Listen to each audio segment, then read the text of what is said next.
Whoever revivified her. Oh. Anyway, she came back to life. That's the important part. That's so great. Haunted by spirits of death, she is unfit to be Iron Keeper for the moment. Clearly a little dwarven politics seems to be kicking off. But all of you have more important plans, like executing that bitch who done did it. Um, that involved a challenge set before Zarvold the Grim. Let's see who is the best sharpshooter. Um, with that, you guys divided a little bit of a plan. You guys were like, "Well, just wait outside. Just wait outside." You took Hunter, what's his fucking name? Hunter Horik Bravesong. You also took his uncle, who seems to be a little bit of a historian junkie and was able to lead you to the original Temple of Moradin. Um, he said the place is long since fallen into disrepair and will try and seize what blessings he can from Moradin to make sure things go well for you guys. Um, Meanwhile, Yvain pretended to be Fen, to the true Fen's dismay. And Zarbo went to face the vampire in single combat. It wasn't looking good for the first minute or two. The DM was questioning if he had made her a little too strong. And it turned out I didn't. Because Zarbo proceeded to just nat 20, nat 20, nat 20, paralyze, freeze, fucking ruin your day, and bloodied her in like a round. To which I went, oh, no, this is properly balanced. Considering the luck of this party and the man nat 20s it rolls. Um, to which things were going pretty well. Yvain came out of dog form and healed up the wounded Zarvolg, to which she got fucking pulverized by a number of vampires who were waiting for such a ruse. But it seemed not all was lost. In the last moment, a barbaric furbo flew down from the ceiling, smashed into Ixrattu Khar, smashed through the floor, and kept on falling. We'll get back to that in the recap. In the meantime, a bit of a mysterious shadow knife figure arrived from the dark, tossed a potion to Zarvolg, and was like, "We got your back, bro." Who the hell are these strange? Are these two strange individuals? Well, it turns out that Moradin, the god of clan and fellowship and unity, all these things, saw to it that a forgotten tunnel opened up. A number of old companions arrived, and the remaining party was able to secretly find their way into a hidden chamber under the main battleground chamber, to which you all surrounded, struck a cool Avengers hero pose, and alongside, thought to be in the deep jungles of the south, Red Zed's, the adventuring party that Zarvor put together oh so long ago, has united to help out their founding member Zarvolg in this trial. And with that, Ixrattu Khar has a big gulp as everything is about to kick off. So with that, let us re-roll initiative. It's time for a party. Everybody roll initiative. Let's get this thing going. Um, I want to check something here. I certainly have enough. Uh, oh boy. I certainly have enough character sheets to hand out if you guys want to play a member from Red Zeds. Um, it's going to be messy. It's going to be very messy. Depending on who you play. I'm behind the screen. I'm like, I'm just going to take a couple of things, tell a couple of sheets into my brain, make them make sense. So you guys can, but forewarning, it's going to be real messy figuring out their sheets. But if you want, you may play a member of Red Zed. I'm glad to Um, help because it sounds like it would be helpful to you because that sounds like a lot of you having to yeah, I do got stuff by yourself. Yeah, I got a lot on my plate, and then it adds you guys to the party. So here are, you know what? Okay, first and foremost, dry strand. I think you're the easiest person to hand to because you play an elemental monk. So if it's okay with Yeah, you, I'm gonna hand you the elemental monk stat block, and then we were and talking then you about can have this. fun with it and be like, I have this feature. Can I give this person this feature? Cool. I was So like, I'm I gonna know how send monks you. work. If I could just have that. Yeah, excellent. I'm going to hand you the initial stat block. This is not an elementalist monk stat block. It's very bare bones, but you feel free to be like, this is like the opening feature of elemental monk. Can I use it? And I'll probably say yes. So that's the monastic infiltrator. You may keep that. Okay, I've got some more guys. This one's a little bit more freeform. I have our Soul Knife, who's essentially a Soul Knife rogue. If anyone wants to play Soul Knife rogue, you can. I've got Perrin Brill, who you fought alongside with in Shade Barrow. She has shown up, representing the Blood Hunters. She was initially inducted as well, not to forget. If anyone likes to play a Blood That's Hunter, right. that's open. And I've also got pretty simply like a warrior stat block. It's going to be the easiest stat block of the bunch, probably. That is our dwarf commander. And last but not least, and this one's probably going to be the weirdest one, we've got like a werewolf barbarian. And that's the guy who fell through the ceiling. So, what appeals to who? I want to play Perrin Brill. Okay, you can play Parambro. Hers is really easy, Vane. It's basically the stat block I'm giving you, save that she is not using a greatsword. She is using a glaive. So the only difference is that it has a 10-foot reach and it's a D10 rather than 2D6. And I will type those out for you, sending it to you on Zoom. Glaive, not greatsword, 10-foot reach, D10, not 2d6 damage dice. Okay, hopefully that's a basic guide. Okay, does anybody else have any interests? There's the warrior, the rogue, and the barbarian werewolf. Can I take the barbarian? You most certainly can. Okay, I'm going to be sending you 2 stat blocks. The first one is just like the standard fucking barbarian situation. Okay. You know what? You know what? You know what? Actually, forget that one. This is going to make things easier. I'm just going to send you the werewolf stat block. Okay. It's the the berserker one doesn't really add much. So just take that one with the knowledge that he does have a great axe if you want him to use it. Which would have basically the same stats as the scratch attack, except that it's 2d12 instead of 2d6. My last note here is that, like, I think it's hella stupid what they did to werewolves in 2024, where they took away their, like, immunities except for silver. They basically took away their silver allergy, which is, like, the basis of werewolves, which is stupid. So I'm going to say, as per the old stat block, will have immunity to bludgeoning, piercing, and slashing damage, unless they take damage from either a magic or silvered weapon. Okay. Cool. So that one's not as easy as or not as hard as I thought it was gonna be. The last I've got is our fighter and our rogue. Does anyone want to play those guys over there? Which one do you want, Eric? The soul knife is pretty straightforward. Sit. All right. All right. I'm gonna sit. All right, Eric, I'm going to send you the stat block I've got for that guy. And the only addition is that, yeah, the dagger's like a soul knife dagger. Stick with the 2d4. It does more damage. Fuck it. And let's say that the poison damage is psychic damage for fun. And then, of course, you can throw it 60 feet. Make life, make it cool. So. Do we know what level they are? Sorry?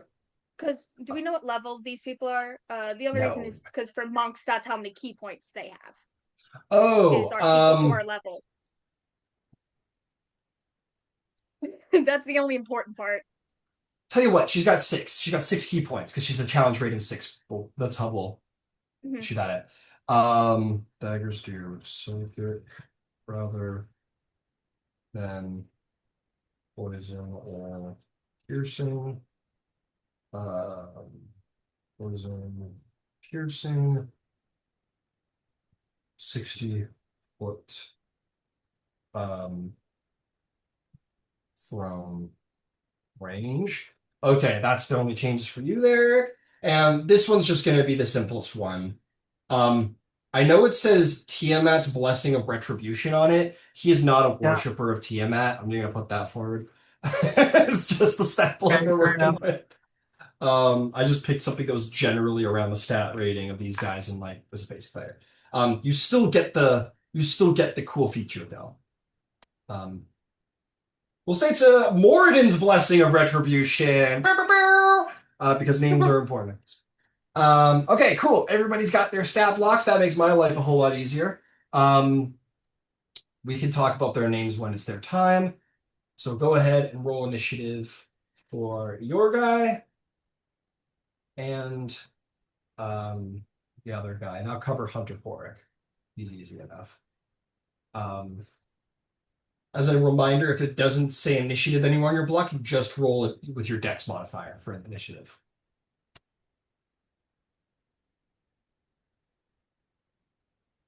I got the monk. Yeah, I got the monk. Shadow Spawn, Ixrattu Khar. Forgot about that. These guys are vampires.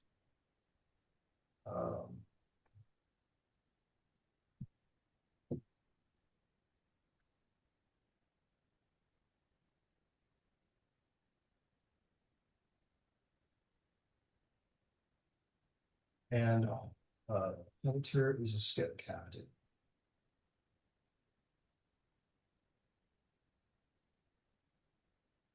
Oops. Oops. No, that'll do.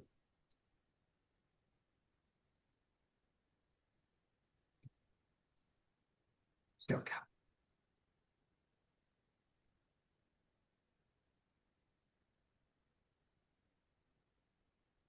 Hey man, you ask me, the moral of the story in the Ixrattu fight was don't sleep on those consumable items because those cataclysmic bolts seem to be mighty helpful.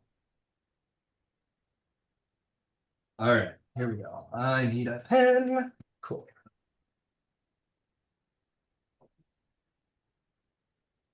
And then we got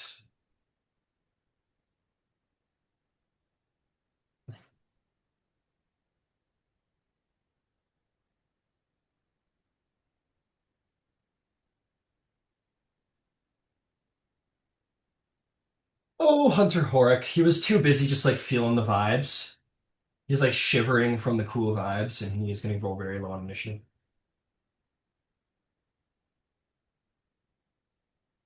Fittingly, they're ready for battle.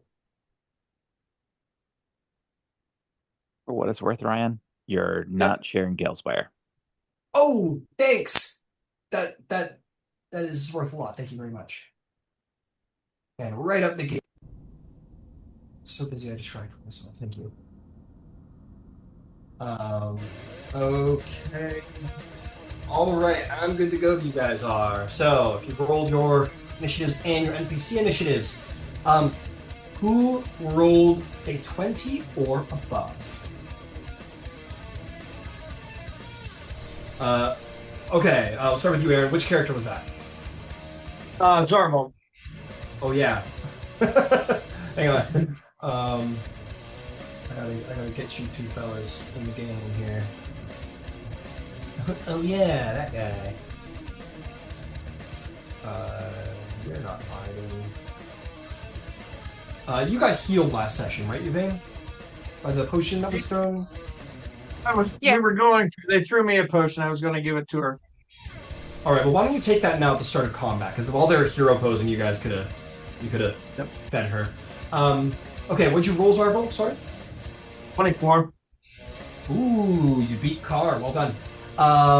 What are you about? You, Dreiser? Which character?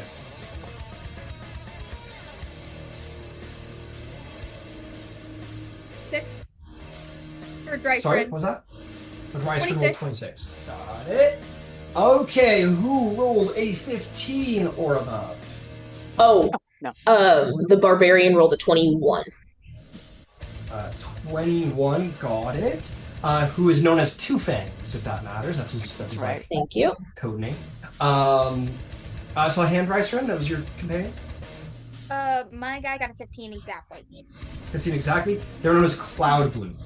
That is their that's their code, not their code name, that's their last name.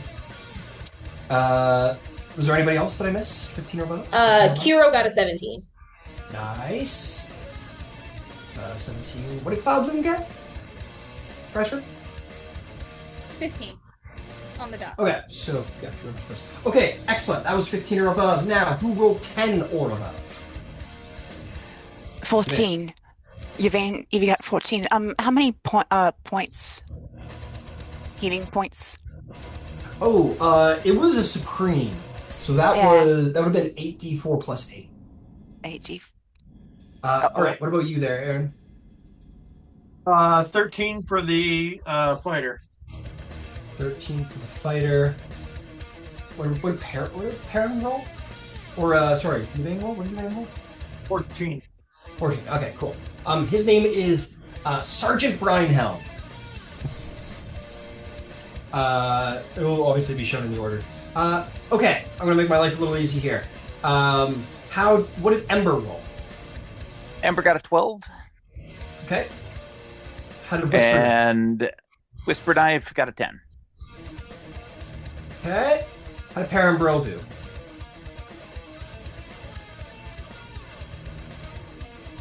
Yvain's busy. Horrible. 9. Sorry, No I was problem. mathing. It's all good. It's all good. Man, my memory ain't working for shit today. So Ember and Perrin tied.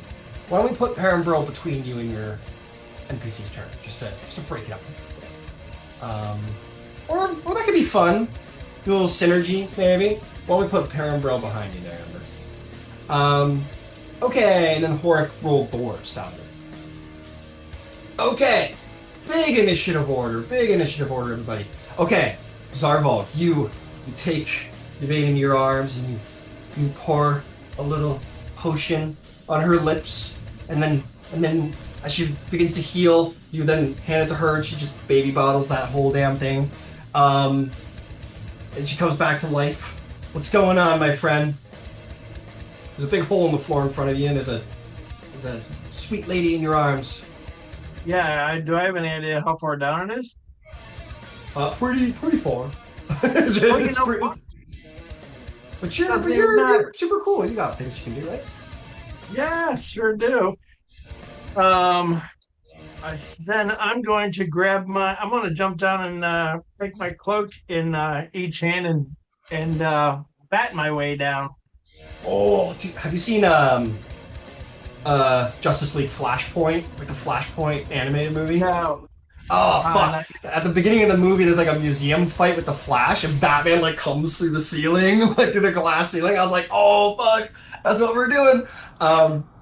So Wait, that's the Flash centered one? Maybe I did see it. Where he gets it's the stuck one in where the the time Flash loop? goes back in time and he meets like Yeah, Batman's okay, I did see it. Yeah. Yeah. So like that in the museum scene, fucking Zarbo just Batman starts coming through the ceiling. Surely says something super cool and Avengers like. Yeah. What is your speed while flying, sir?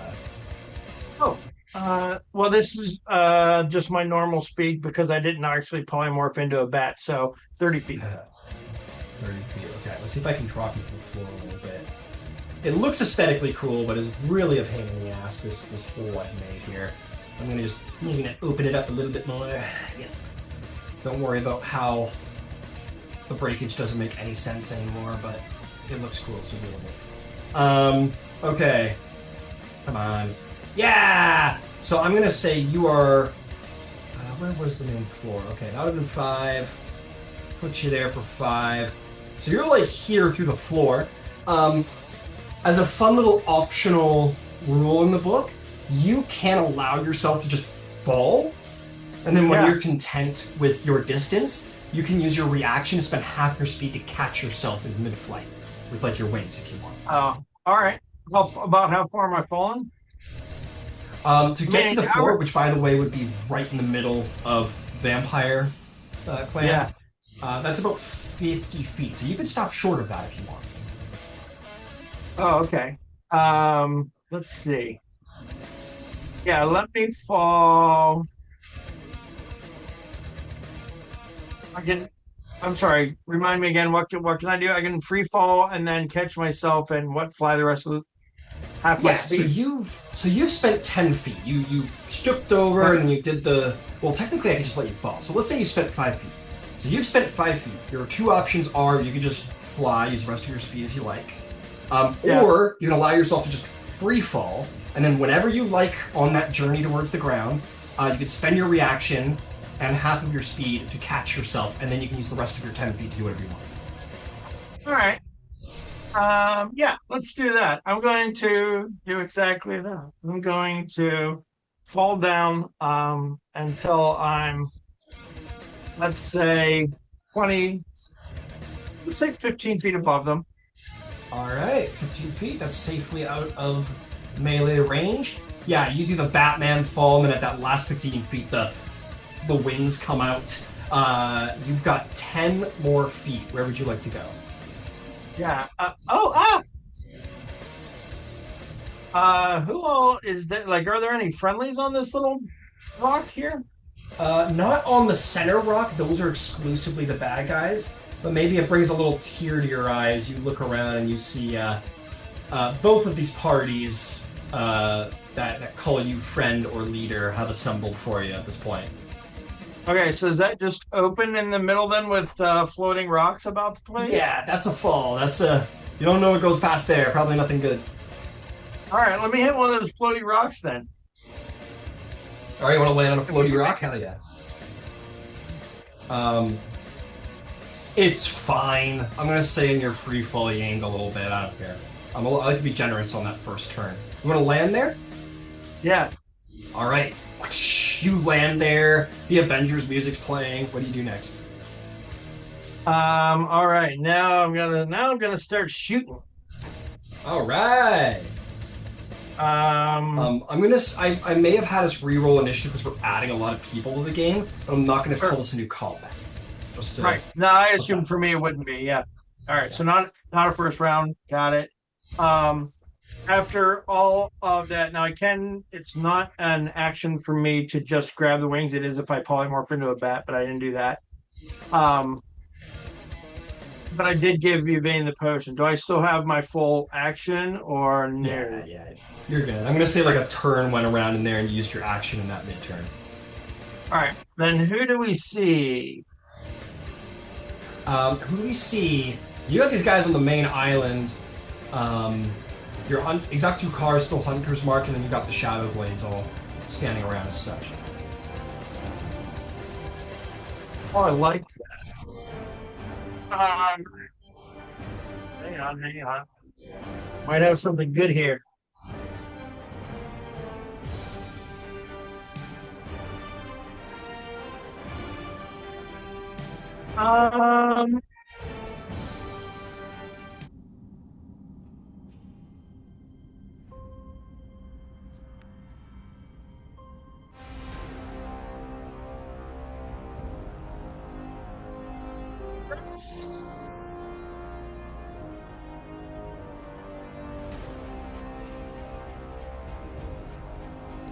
Let me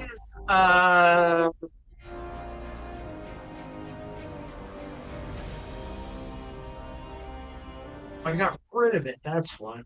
All right. All right. I'm just gonna start shooting. Got a guy. Well, you're a sharpshooter. You can hit whoever you want. Yeah. Ixrattu Khar is really hurt though, right? Pretty hurt. Ixrattu Khar's blood. All right. Let's go for her then. All right. Okay, so let's see. Oh, that's what I'm going to do. Now I'm getting my wits about me. I already used my second one. I already used my action surge, so those are both spent. I'm going to use a fighting spirit. Hell yeah, little fighting spirit. And that'll give me advantage and 5 temporary hit points. I think it's 5. Very nice. Yep. All right. So now I've got advantage, and I'm going to start shooting. All right, go for it. I will be using. Oh, she's got crazy good AC. Uh, that's all right. I'm gonna use sharpshooter. Go for it. Oh yeah. Yeah. That Stupid is face. a 22 to hit. Ooh, that is just shy of her AC. Oh, that's right. Even better than that. Okay. All right. I'm not going to use sharpshooter for this next one then. All right.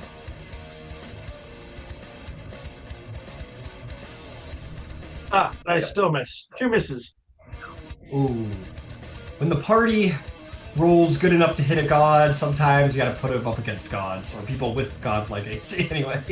Okay, incredible. Yeah, you Right, fire him with that's, crit. I have 2 cataclysm bolts left. Yeah. So I'm gonna say those 2 bolts get sent somewhere in the chamber. I'll drop down a little quiver mini so that we know where they all went off to. It's a crossbow, so it didn't get lost in the hole. We'll say that they're both like hanging out back here. You got some upstairs too. Yeah. Okay, is there anything else, Sarval?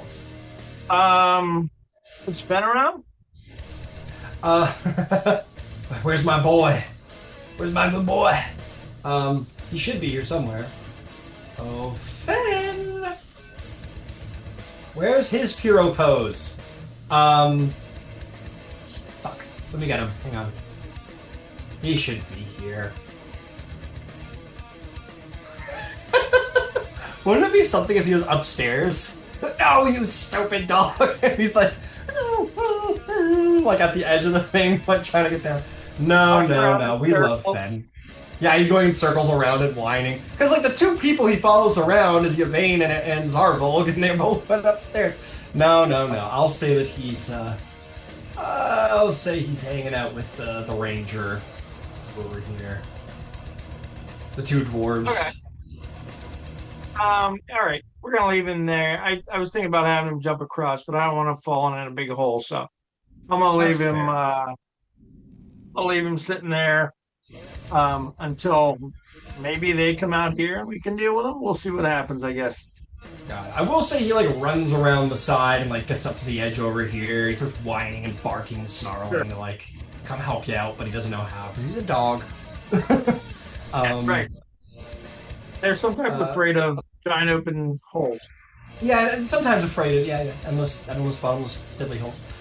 Understood. That'll bring us to Ixrattu Khar's time. Who is, a little surrounded would be the key word. We're gonna get a legendary action off before Khar gets the turn, though. Makes it a 1 attack.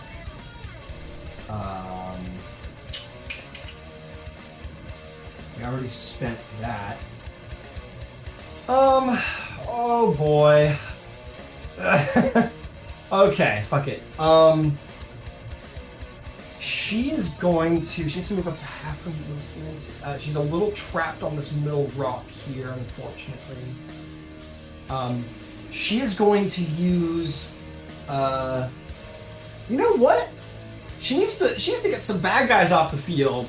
She's gonna start leaning on her vampire powers a little bit more, I think. Who can we target? She goes, I think her vampire instincts have her, like, naturally focused on that fucking werewolf, as they are natural enemies, and is going to look over at Two Fangs. And she says, kneel to the true power, you mutt! And she's going to cast Command at Two Fangs. Make a charisma saving throw. Dry's right. Or Kiro's playing Two Fangs. Yeah, make a charisma. Look at that. That's a face to be frozen in. Over there. Absolutely can't believe what's being asked of her. But yes, a Two Fangs charisma saving throw if you can hear me.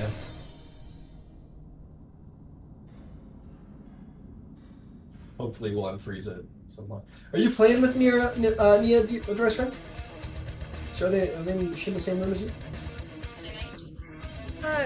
Naya's computer is having trouble, so we have a separate phone. Ah, got it.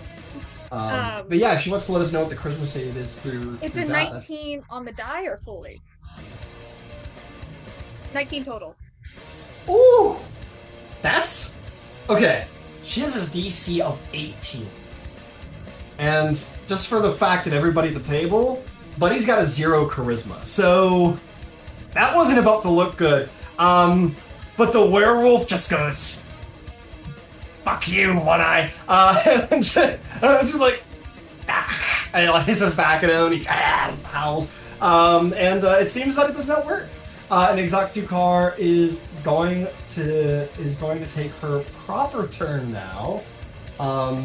Boy, there's a lot of you. How are we gonna deal with all of you motherfuckers? Let's see here. Who's a real threat? Zarvolg is obviously. She is going to load Condemner and is going to turn around and target at you, Zarvolg. Is gonna pop a shot at you. This one goes off really fast and absolutely hits and goes into your side. She is going to modify the arrow per the power of Condemner into a hold person instead. Oh, sorry, she has to hit you first. Nope, I got that wrong. Hang on. Please hold. Okay, 32. I think she hits.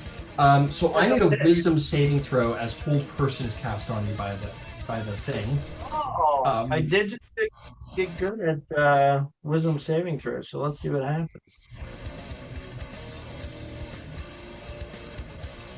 Oh no, it's almost much better. 13. All right, 13 is a failure. You are going to be considered paralyzed. But you are also going to take damage before that happens. That is going to be 6, 12, 13. That's going to be 13 this time. That is going to be 22 piercing damage. We need to do some poison damage on you.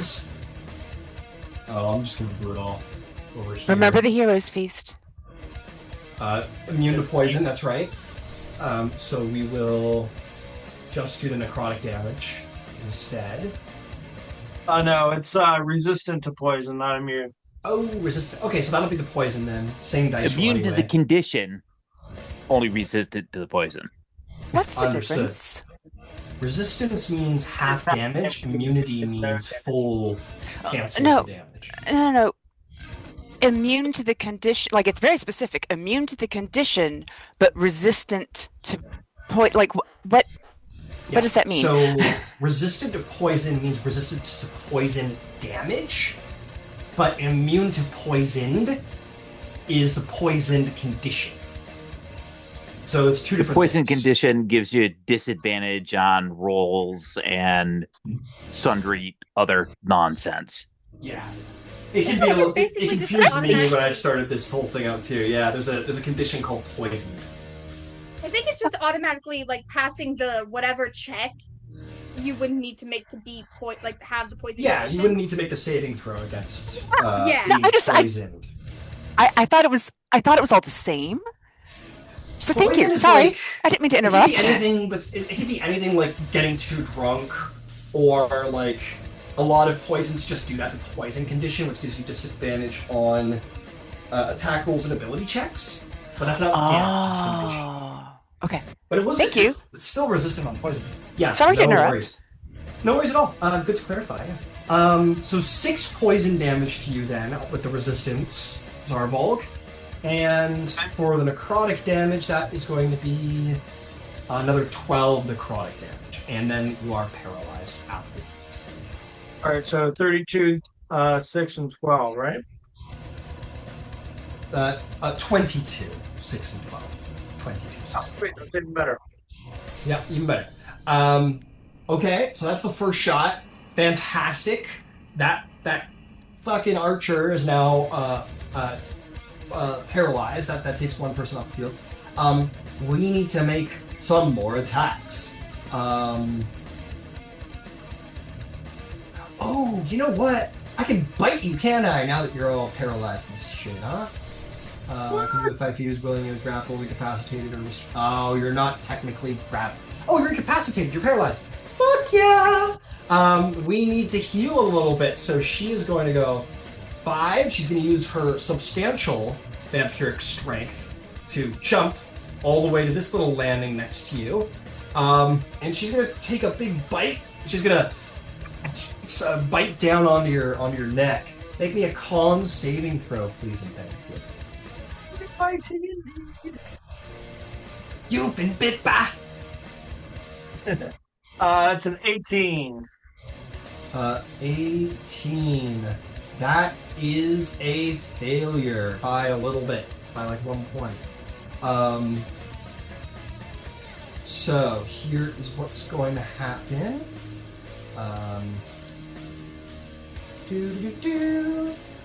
Sorry, just getting my things all done. Here we go.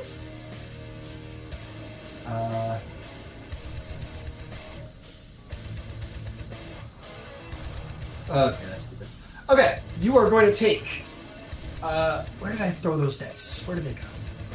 Oh, Mr. Dice, I need you. All right, here we go. You, my friend, are going to take 14 points of damage, necrotic, and that will also be subtracted from your maximum hit points as well. Okay. Oh yeah. All right. And that is also going to heal her 14 hit points. As she drinks your blood. Am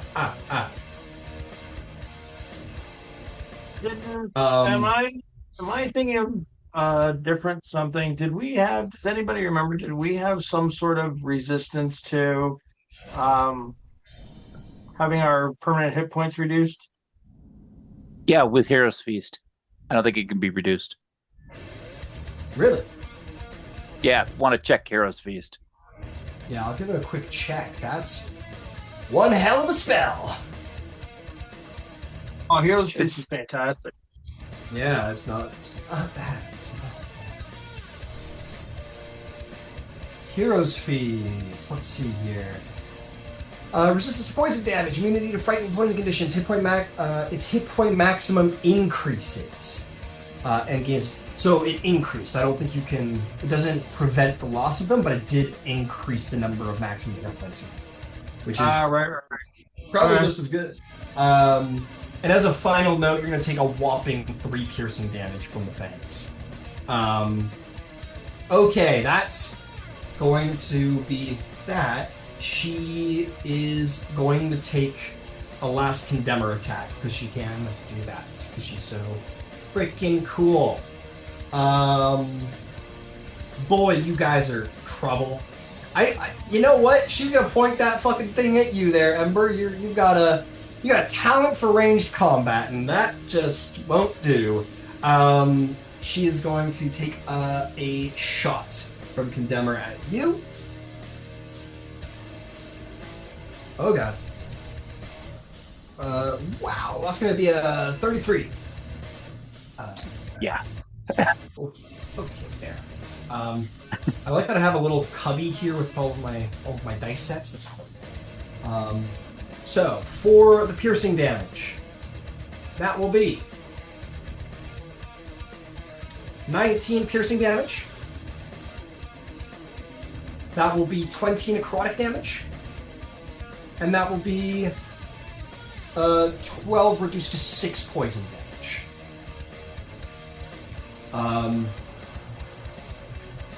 And on top of that, all this. Actually, I gotta check something. Oh, nope, we're not doing that. Okay, that is going to be Ixrattu Khar's turn. She like curses at her situation, and as she pulls her blood-soaked like chin mouth from Zarbog's neck as he stands there paralyzed. Oh, you were paralyzed.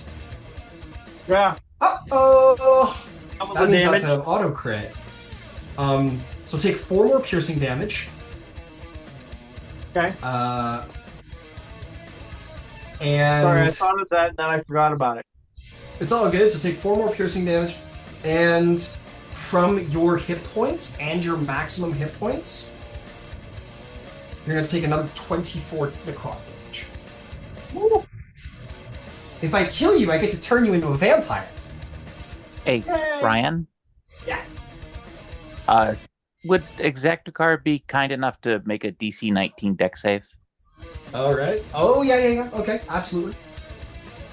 That is going to be a lot. That's going to be 26, the same. That's okay. You can still have half. Still have half, absolutely. Which will be 9 points of fire. 9 points of fire damage. Well done. Hisses in your direction.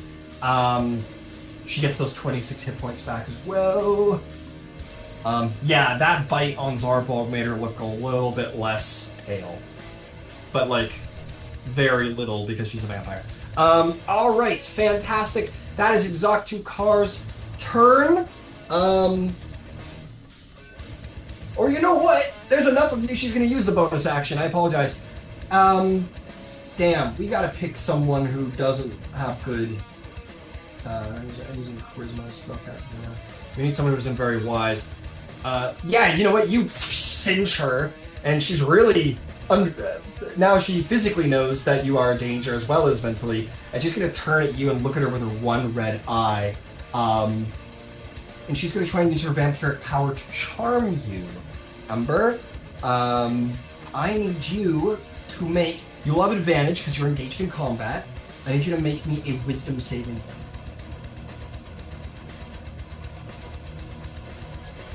throw. 26. It's not happening, not today, no how. She tries to charm you, you feel that moment of, like, emotional pull, but then that classic Van Zyl stubbornness comes into play, and you're just like, fuck no, fuck that. I will not serve evil, at least not right now. Okay, now I'm done. My apologies, that's the third time I've said it. Two Fangs, the werewolf barbarian, is up. What would you like to do? He's right here. I'm gonna put him a little more towards the edge because he kind of got kicked off and thrown over there. So let's put him a little closer. What would you like to do? Fair enough. Well, the lady tried to hit me, and it was rude. And if you want to play it like that, we can play it like that. That's fair. How close can I get with 35 feet? Can I get to any minions? You want to jump onto the island, you certainly can. 5, and then you could jump to here. You're certainly strong enough. 10 feet, easy. So that's 15. You can do another little jump. Oh, it's getting to be a little bit far. I'll have you make me an athletics check to do all this, but yeah, we'll see if you can jump to the center. Athletics is strength. That is right. Okay. I will say you can have proficiency. We'll say the barbarian's got the proficiency here, so add his proficiency bonus, which is a... we're gonna say it's a +3. Add +1 to everything. I like it. Wait. Add a +1 to all proficiency-based things. So, all attack rolls, all skill, or... Yeah, all proficient skills, all attack rolls can have a +1 on that sheet. And then make me the athletics check. So that should be a +6 for athletics. Then that is a 19, not an 18. Hey, a 19 is good. I'm going to say it's not perfectly pretty, but I'm going to say you jump to here. You don't quite make it all the way to that landing over there. You got to be a little forward in front. So you jump right onto here, where you're like landed there. You got the claws right there. This vampire minion is standing right within 5 feet of you and looks down and hisses at you, at his mortal enemy. Ixrattu Khar's over here, a little out of melee, but you're out of speed. That's so cute. Can I... Okay, so on the character sheet it says he has a longbow. Does he actually or no? Sure, yeah, why not? Then can I Can I bite the guy standing in front of me and then Fuck yeah! use the longbow to aim at somebody else? Because he has multi-attack. Hell yeah! Oh wait, no, Go but never for mind. it. The longbow's only in human form. I can't do that. You can do it in the hybrid form, but also it's disadvantaged because you've got an enemy within 5 feet, so you might want to just stick with what you know. I will tell you what, per using the Underworld movie trilogy rules, if a vampire can't be cursed to turn into a werewolf, but they can die from it. So if they fail their bite con save, they'll just die. Can I bite him? I want to bite Yeah, him. bite him. Go for it. I want to kill him. What do you attack? +5. Usually. Yeah, we'll turn that into a +6. Ooh, 19 + 6, 25. That will certainly hit. Let me see something here real fast. Yeah, do me the damage. Give me that piercing damage. I'll roll a con save to see if they fucking die. I'd like that. That'd make me feel better. They don't. I will be honest, it's a bit of a long shot if you succeed. They've got a pretty decent con, but hey, an instant death is a pretty good thing to gamble on. Double 8s on 2d8 +3 is 19. I'll take it. Woo! That's not bad damage, my friend. 19 damage. Yes. Well done. You bite down on its belly and it roars, it hisses at you. So he has multi-attack, and it says that I can take, it's like the bite, and then whatever form he's in, there's a different attack in any combination. Can I do the same thing twice? It says you can make 2 attacks using scratch or longbow in any combination. He has a great swords, or a great axe, so you can add that in there if you want. You can only replace 1 attack. Okay. Then I'll use the great axe then. Hell yeah! Go ahead, make a swing. Just use the scratch stats, except roll a d12 instead of 2d6. Okay. If you hit. That's not bad. 15 + 6 is 21. Hell yeah! Roll me some damage. Use a d12. Oh gosh, where are my 12? I'll put these in your private messages so you can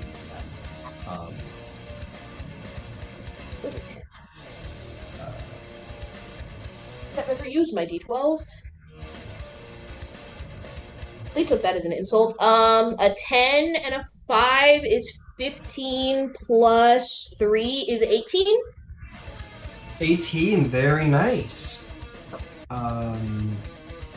Incredible. Add +1 to all skills and attack rolls. Okay. Sorry, I'm just writing you a couple notes here quick to help remember. Oh no, you're fine. Attack rolls. He has +6 athletic skill. All bonuses. Count 4. Okay, beautiful. Okay, there's some notes of what I just said. How much damage was that? My apologies. You're fine. It was, oh god, I said it was 10 and 5 is 15 + 3 is 18. Beautiful. That's not a bad chunk of damage for a round. 37 total damage. Bites down on it. The vampire, using its great strength, sort of bats the werewolf head away, hisses loudly, and then you just like swing the axe around and just gash across the chest. More blood comes out. Well done. Is there anything else, werewolf? They're right there.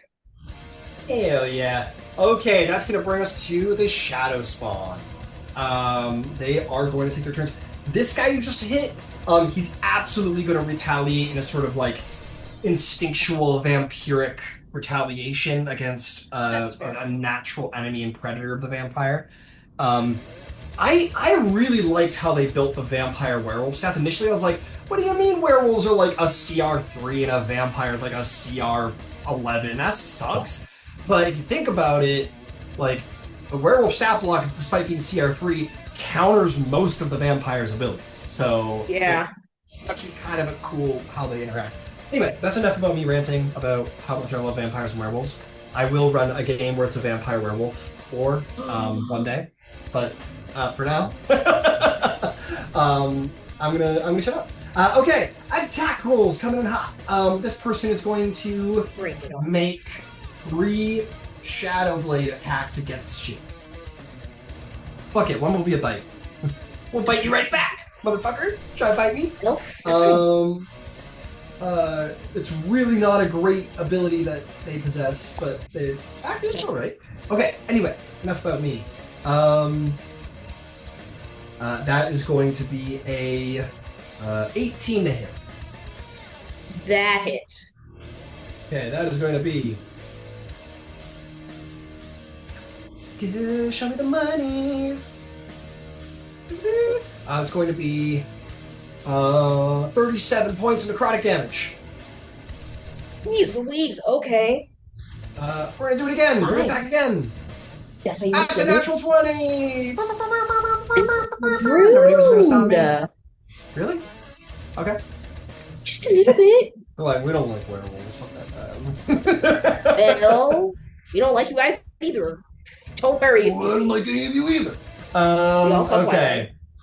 I said he's like, oh, you guys are a Team Edward kind of people, huh? All right, I got it. That's fine.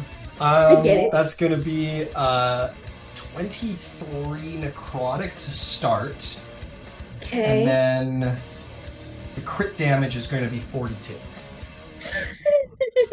Okay. And then on the last attack is just gonna hiss and is going to attempt to bite you out of just like instinct. That is going to be 15 to hit. That just meets it. Just means it. Good news. The instinct of the vampire when they go predatory is to use their natural weapons. And as this one bites you, their teeth cannot penetrate your hide, which is immune to piercing damage. And thus, Joy! happens. Small victory. You're sitting there like, incredible. So that is that person's turn. Ixrattu Khar is going to say, don't focus on the dog! Hit the ones with bows and magic! That is just what we gotta do. Helen Brill's got a glaive. Cloud Bloom's got these fucking fists that are ready to rock. Fen found a full samurai sword somewhere. No, not the dog's not that cool yet. That's gonna be Horik does. The sergeant, I think, might have a longbow, if I'm not mistaken. Okay, this guy's gonna focus on Horik. He is going to.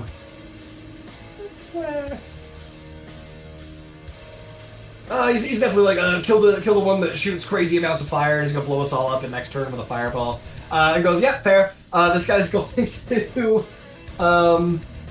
do a little run. He's gonna do a little hop over to here to try and spread out a bit. That's 15 feet. How far to get to the edge? Fen's sitting there waiting, and we want to have a nice range. I think we're a little pooched getting to you there. Oh no, this is it. This is just in range. It's 30 feet. It's going to sort of draw 3 like shadow daggers, shuriken, whatever you want, in his hand. He's gonna throw them at you there, Ember. We're gonna make 3 attacks against you, friend. Here we go. Natural 1 on the first one. Sails by. Nothing done there. Next one's pretty good. It's gonna be 28. And the last attack is going to be a modified 20.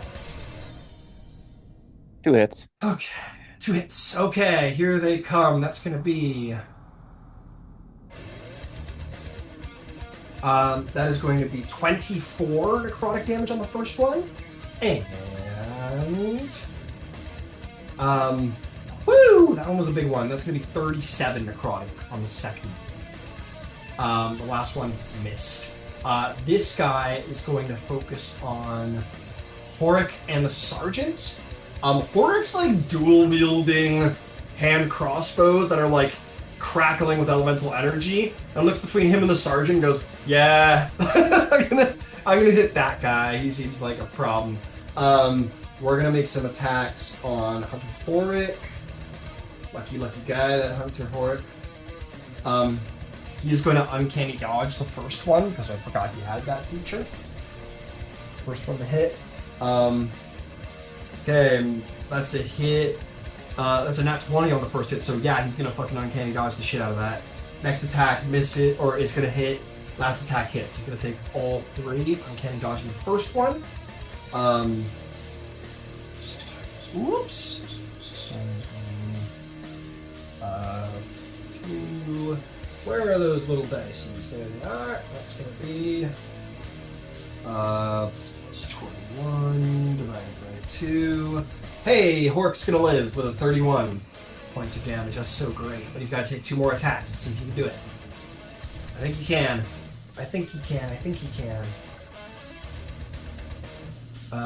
Whoo!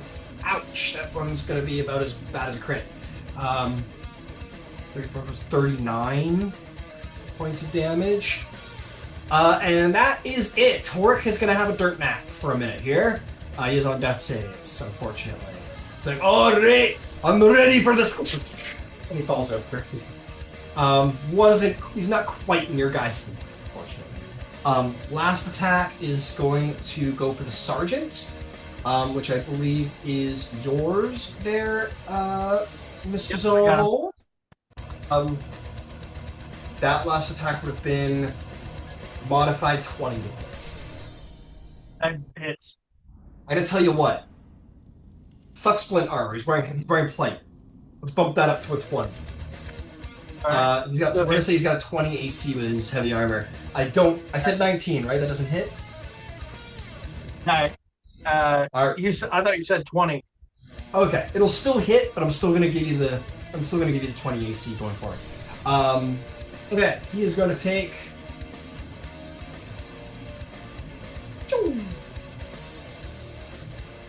He's gonna take 22 points of necrotic damage. Okay. Still going strong, that fella. So that's this guy. They're do all they can to spread out, which isn't much. So he's gonna just jump onto that rock there, and then you know what? He's gonna jump down to the side over here. Oh, they can fucking shadow step, dude. I forgot all about that shit.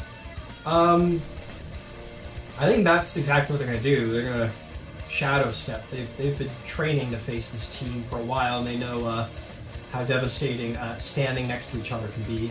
This guy's lost in a bit of a werewolf on vampire frenzy. Ixrattu Khar's like, get away from me! This last guy, looking around, who's a ranged danger. Whisper Knife or Kiro. Doesn't know anything about Whisper Knife, but does know about you, Kiro, and does know that you're a warlock. Warlocks are dangerous ranged users.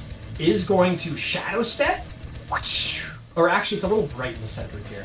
He's gonna step to the side over to here to get out of that central bright thing going on in the middle. Cast some shadows. He like steps off of the edge to do like a vampire spider climb, sort of dipping into the shadows underneath and vanishes, disappears. Appears behind you, Kiro. You'll get advantage on the first strike. That is going to be a 24 to hit. Yeah, that hits. I'm going to get all 3 attacks out of the way. The other 2 are not at advantage. That is going to be a 12 and a 17. Miss. Hey, only 1 attack hits. That's pretty great. Oh, there's my dice. So I love the dwarves in their armor. Where'd those dice go? There they are. That is going to be 33 points of necrotic damage. They're assassins, baby! They've been specifically trained to fight all you guys, so they got a little bit of extra damage on their side. They've been prepping them for a while for this. That is my Shadow Spawn's turns. Hero, you just done been knifed in the back. You got your steadfast pal Galdrick at your side. What are you gonna do as you stand in a melee fight here? That's the second time today. And for the second time today, I will remind all of you, you should not stand so close to me. Is he within? He's right behind me, isn't he? Oh yeah, he's a melee. Oh, I'm swinging. Can I swing? Does pack tactics work the same both ways? It doesn't. No. It doesn't. It's only for for Cauldron. So you would not benefit, but he would.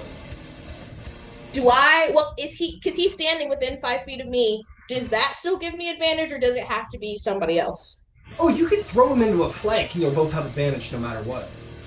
Can I do that? Yeah, he just darts across the battlefield, gets into a flank per your mental command, and now you both have advantage. Joy. Oh, this is going to be so nice. Okay. That's not bad. 14 plus 9, 21 for the first hit. Yep. And then for the second, I'll take that. Another 21. Another 21. Excellent. Those will hit, yeah. Oh gosh, I forgot where all of my dice are.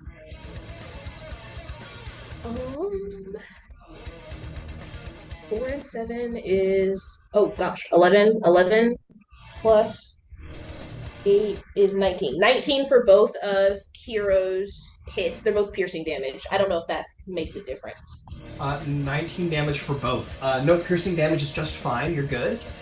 Takes 19 damage in both instances. You take the trident, stab into the shoulder, and then it would be cool if the trident actually worked like how a trident probably would actually work, which is probably means you just twist it and that person's on their ass. And you probably pull it out and swing it around, dink him in the side of the head with the tips. This guy is, you took a chunk out of him. Well done.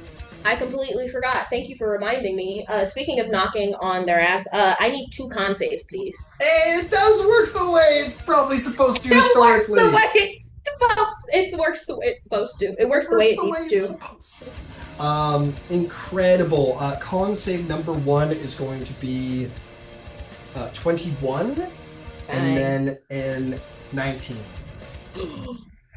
Oh, meets it, beats it.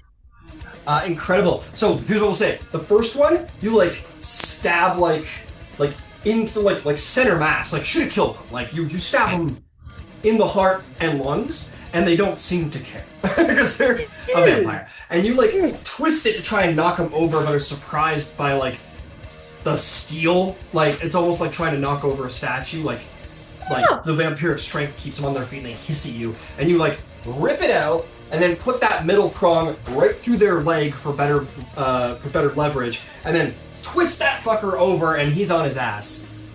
Beautiful. And you know what? Playing into that, I'm gonna give up my bonus action since Galdrick is in a flank to give him advantage. And he's gonna try to bite him. Hell yeah, go for it. We Well, he's don't prone, like vampires in this flanked. I mean, household. he's in a bit of trouble right now. I don't like vampires in this household. Prince! Nat 20! Love it here. Okay, so 25 to hit, and then oh gosh. Oh. D10. It's I'll take that. It sounds like 5. all of my crotchety wizards going over their spell books. Oh man, savage. Oh. Listen, the math works better if you say it out loud. I don't know how. The science is there somewhere. 18. It's 18 piercing damage, and then if the target is large or smaller, it has the prone condition. Oh, he's on his ass. He's even more on his ass now as Galdrick gets on top of him and just starts biting into his throat. Which, it's not a werewolf, but it's a moon wolf, which is pretty much just about there. So he doesn't like that. Is there anything else? No. Just stay right here. Beautiful. Okay. We're gonna have the more I think about it, the more I need to get Ixrattu Khar out of the center of everyone's attention. Or Ixrattu Khar does anyway. So first things first, on the way out, she's going to take a little more blood from you there, Mr. Zarvog, because you're just so delectable. Make me another con save, please. Even though I'm helpless. Yes. This is to see how much blood she's able to take. This is your body restricting and protecting itself. Okay. Did not take too much. Oh no, not a 5. Oh, 5? Maybe it's because, like, deep down, Zarvalk, you think it would be pretty rad to be a vampire, and you're not. So, your body's not fully resisting. You're gonna take. You know what? I'm gonna tell you what. She bites you, she gets everything out of you. I gave you crit damage for the bite last turn. I forgot it was a con save. So she couldn't have technically crit on you because it's a saving throw, not an attack roll. So I'm gonna just skip this instance of damage to make up for it, if that's cool with you. To even it out, and just say, like, she's done it, and the damage you've already taken is taken now. Okay. She is... It's a little... Definitely more than what I would have been able to roll, but we'll just move things right along. Okay. She needs to move up to half her speed now. Let's get closer to getting the fuck out of here. She runs away. She jumps onto this center thing here, preparing to make her way to the edge. Bringing us to Cloudbloom's turn. Ironically, bringing her closer to the punchy Ashari, Airshari monk. What would you like to do? Punchy Airshari monk is going to. Okay. How many in the end would this be? From the edge, how far away is Ixrattu Khar? From. Well, I mean, she's sitting on a floating rock, so any way you slice it, she could possibly be going down. Is it 15 feet? So when you say from the edge, you mean like from like here, like your edge? Like okay, I understand. If she could move, if Cloudbloom could move there, 2 punchy. She is 20 feet from the ledge. Okay, fine. I'm gonna round down. So no, it's 15. I'll round down. Oh, great. So you can, Cloudbloom can go right up next to this terrifying-looking warhound, and empower themselves if you wish. We're gonna start with that. We're gonna start with empowering.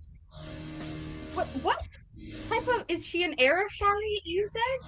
She's from the Arashari tribe. Yes, and I believe I've got it all here somewhere. Give me a second. It will not take long to tell you more. Here we are. Your Arashari. She's an envoy from the Arashari. She's a half elf. So she is Way of the Four Elements, Arashari. I'm just trying to think of what her usual choice of damage would be. I don't know if it's up to you. I mean, you style. can flavor it, right? Like, I mean, fire could be like she changes the heat in the air around the person, right? Like makes like an air vent essentially, or I was thinking cold. It was gonna go cold. Yeah, it could be just like thinking about going cold. Yeah, it could just be like a crazy like mountain freezing breeze that blows past if you want to flavor it that way. Yeah. Hell yeah. All right, bring the blizzard, baby. Let's see it. All right, we'll start with 2 attacks. Excellent.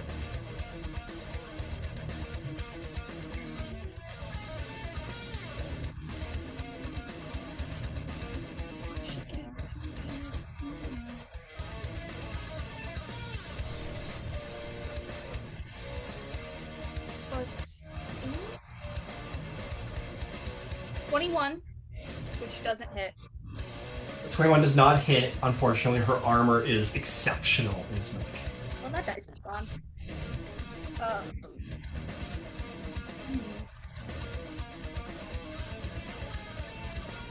A 25. 25 will hit. She is preternaturally fast. Are you trained in the ways of Kung Fu? Stunning strike. Oh, you think you're pretty cool, huh? Stunning striking me, huh? That's gonna be a 26 to see. It's fine. Yeah, she saves.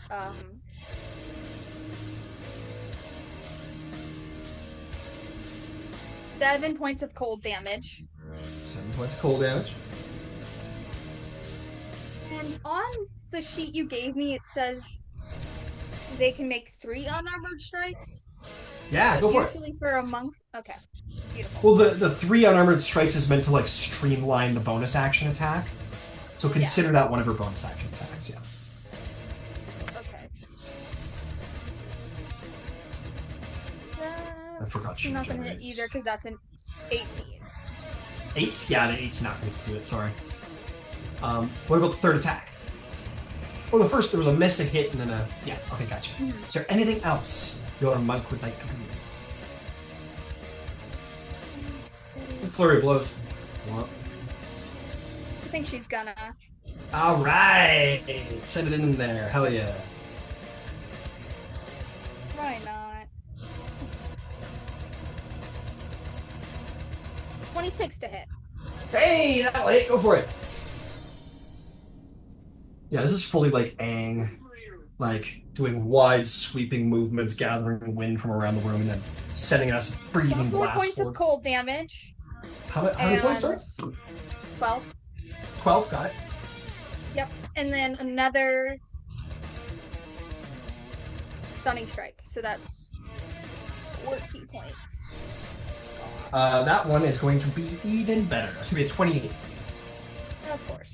Your monk is finding that, like, as she's trying to strike those, like, nerve bundles to kind of, like, you know, pins and needles the shit out of her, it seems that a vampire under the hood does not have the same autonomy as a normal creature of her kind. And tieflings, you know, infamously only can see people who are moving, as just your Laboris told us. Anyway, is there anything else?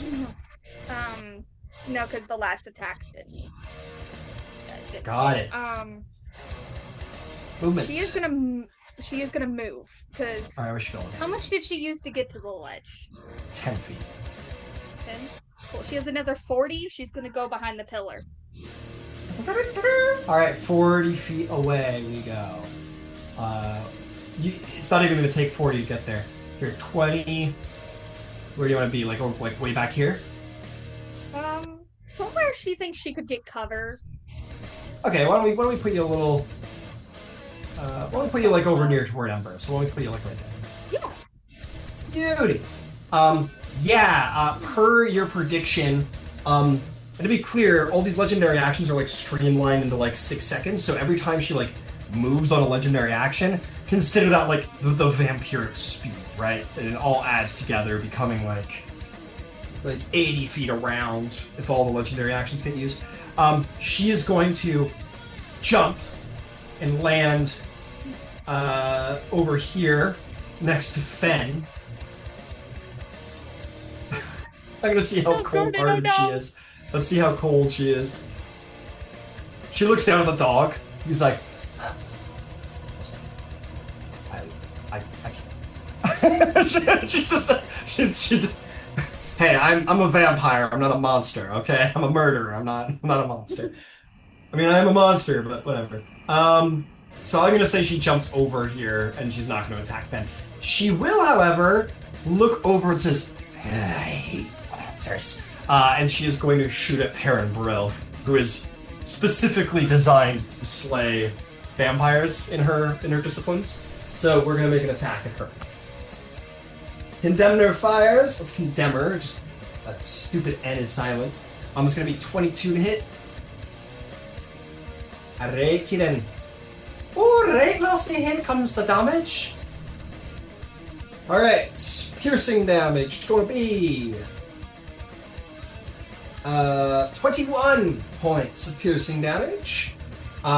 She did not have a hero's piece before coming here. So that's going to be 16 poison damage. And 16 necrotic damage. Ouch! Could have been worse, let me tell you though. Alright, excellent. That is Ixrattu Khar's legendary action, bringing us to Yvain and Happy. You come to Yvain the way that most pet owners do, with their pet on top of them. Happy's like hopping on top of you, trying to rouse you to wake up and get back in the fight. What do you do? You're prone because, you know, you were unconscious. What do you do? Well, I guess the only thing I can do, we're going to activate the crown. You know, Nice. adjust my crown. Ah. If I live through the next round. So, just sorry, I've got a million things open right now. Could you go back to the right stage? Thank you. All right. So, for the next minute, I can't be surprised. I have advantage on all saving throws versus illusion and charm, and I can roll a d10 and add it to any saving throw, attack roll, or ability check once per round. Excellent. What's the feature called again? It's called Visions of Paradox.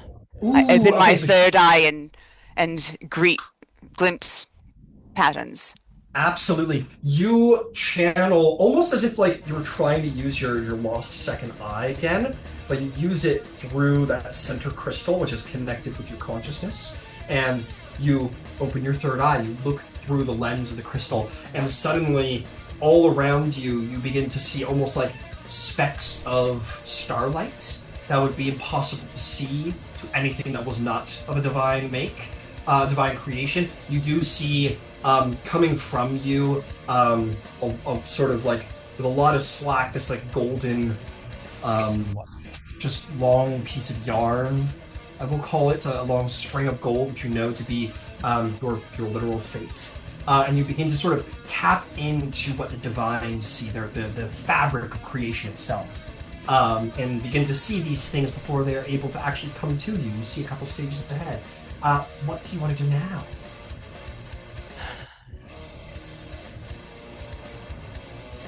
Okay, so can I look in and sort of roll? Sorry. I do need you to roll a d20 though, because you did use one of your powers, and there is something that lurks behind the oracle's eye. a 7? All right, you're good. Keep going. Can I look in and see the lay of the room?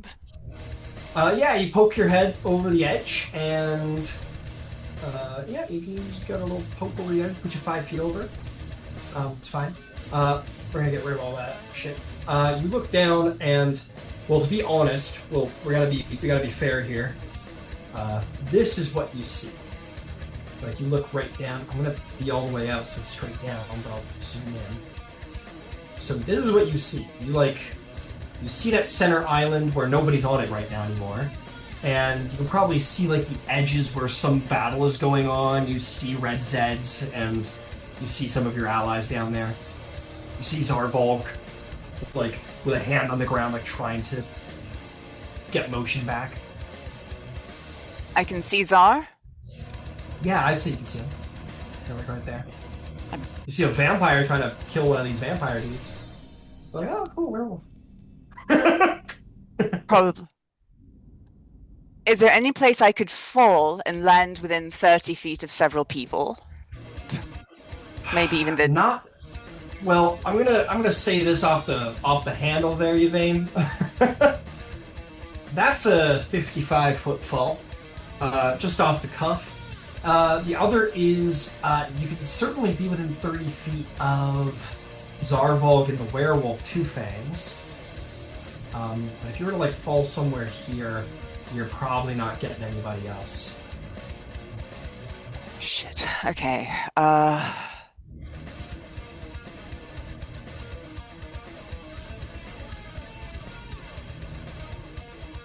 Fuck. Is there anyone in the room with me now?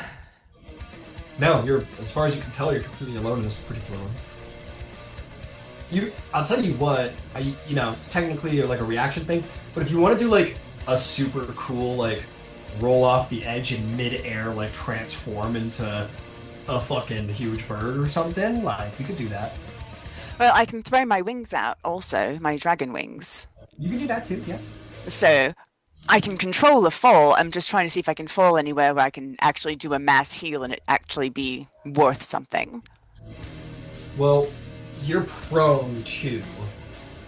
So if I roll out... If you roll out, I'll let you do like an acrobatics to see if you can like right yourself midair. It's going to be a little tricky. Or you could just spend the 15 feet to right yourself regardless. Okay. The room, it's pretty spread out in the room. I don't think 30 feet's going to be, it's going to be, I don't think, depends where you're standing, but I think 30 feet's tough.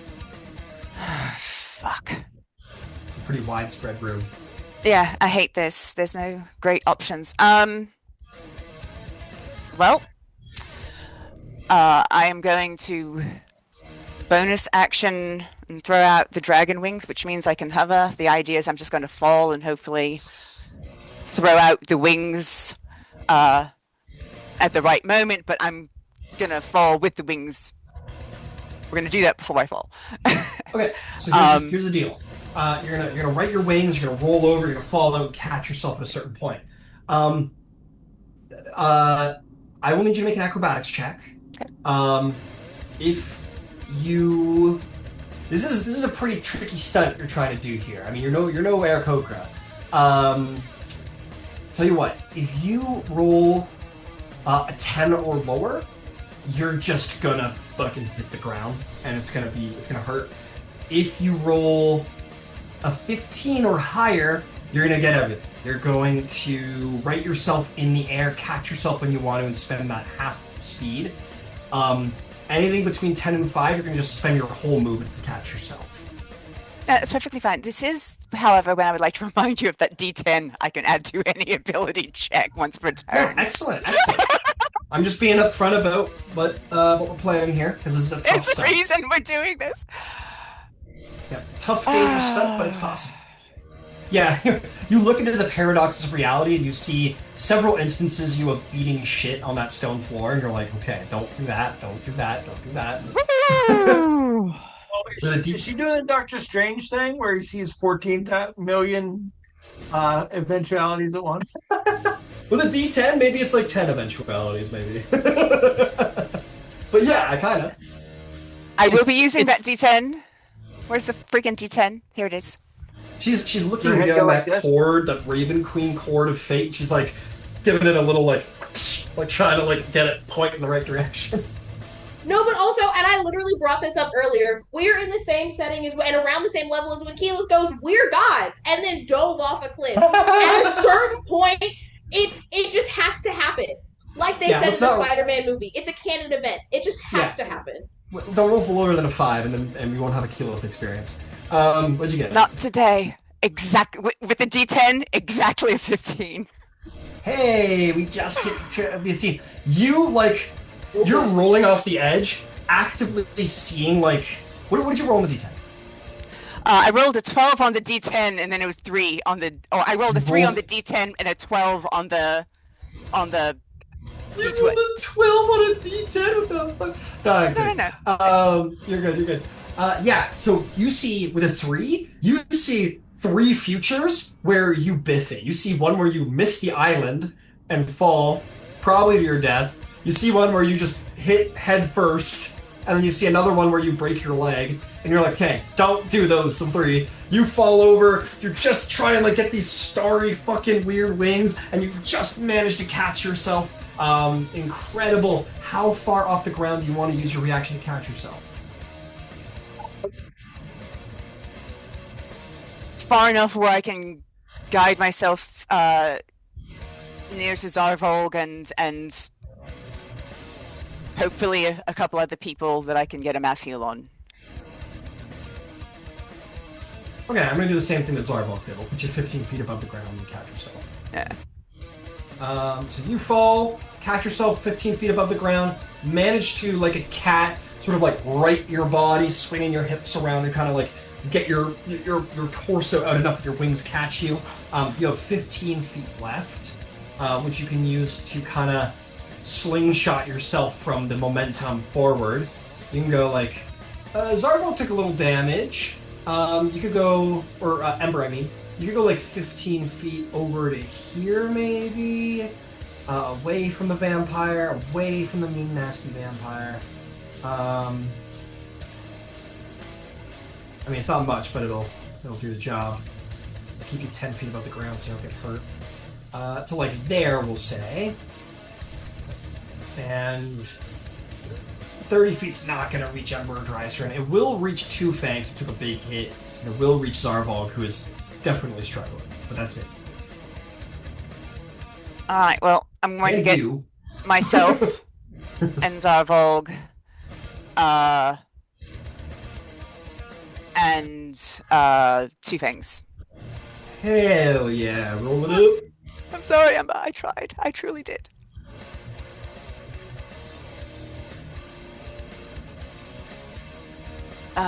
Phil, come here. Where are you, stupid thing? Over here. Boop.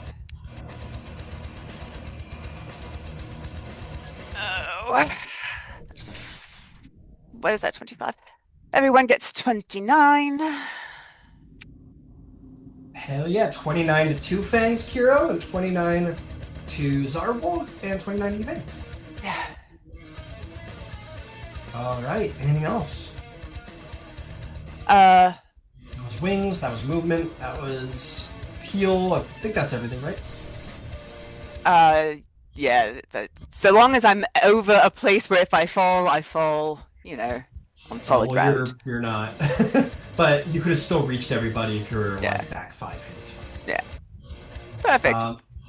Cool. Okay. Boy, that scary fire dude's turn's coming up.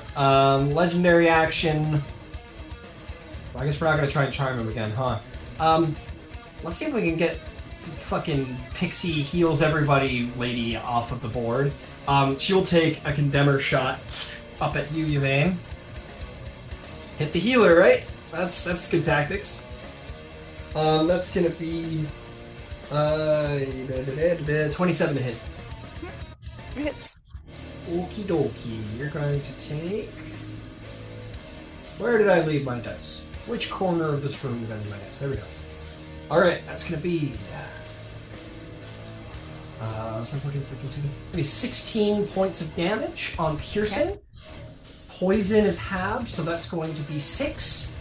And last but not least, necrotic is going to come out to 18 points of damage. And then she's going to spend half of her movement to get somewhere where fire is at least going to have a little bit more of a trouble finding her. She'll move over to here and see that stupid monk who attacked her and get ready and aim a little bolt at you, maybe. That's going to bring us to Sergeant Brinehound, leader of Red Zeds. Probably not for long. But that Dwarven warrior is ready and rare, and what does he do? Yeah, he's, let's see, who do we got here? Oh, there's a baddie right there. Yeah, that's the guy who took out the hunter right next to you. All right, and shot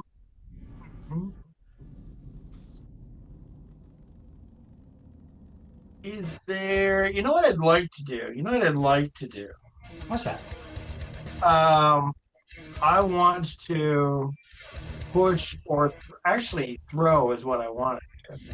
Or kick or field bash this dude off into the mist. Well, that sounds like a great plan. That's all I know. So, here's your choices. I'll tell you what, I'll make you a deal. You could go up and try and shove him right now, right? And then that's the usual contested grapple, whatever. Or you can try and grapple him, and if you successfully grapple him, I will give you advantage on the shove. And you can just try and throw him off the edge. So you want to roll a bunch of dice or just one dice? It's up to you. Let me go ahead and let's do the grapple separate from the shove. Hell yeah. My man is like going to get the shield, and he goes, no. And you're like, throws his axe into the ground or into his holster, whatever, and runs over. And he's gonna go for a big fucking bear hug on this vampire. Absolute madman. Brinehelm runs in, who is, by the way, a former sergeant of the Retrievers of Westerun. He's still wearing signs of his former companions. He was a rebel who liberated Westerun from tyranny. All right, go ahead and make me an athletics check. Let's see here. Yeah, he's proficient. Yeah, go for it. And I will roll for my vampire. Oh, plus proficiency? He in the skills, he already has a +7, so you're good. Yeah, okay. Oh, okay, so the 7. Okay. All right, 24. Ooh, that's gonna be hard to beat. That's gonna be hard. But we're gonna try.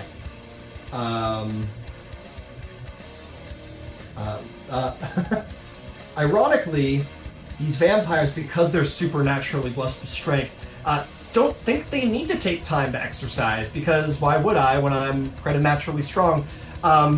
So while he is stronger, he is not as capable at like grappling, right? Like jujitsu, it's not jujitsu. Yeah, the dwarf gets down on his back. He's like, "Come on, man, come on." He puts his feet out. He's like, "Come on." No, he doesn't do that. He runs over, bear hugs the fuck. It's like a quarter of the way around him. Yeah, he's like, takes his big fucking tree trunk dwarf arms, runs over. The vampire prepares to be like, "Okay, idiot." The dwarf does hit the vampire like it's a stone pillar. So it doesn't reverberate at all. It's like, idiot. And then he's like, wait, and suddenly starts getting lifted up off the ground. He goes, not expecting the grapple. And now the sergeant has the vampire fully King Konged above the head. If you want to make another check to try and toss him into the hole, roll athletics with advantage. Yeah, and this is an advantage, you said? Yeah, I'll give you advantage because he's off the ground. He's in a pretty bad spot.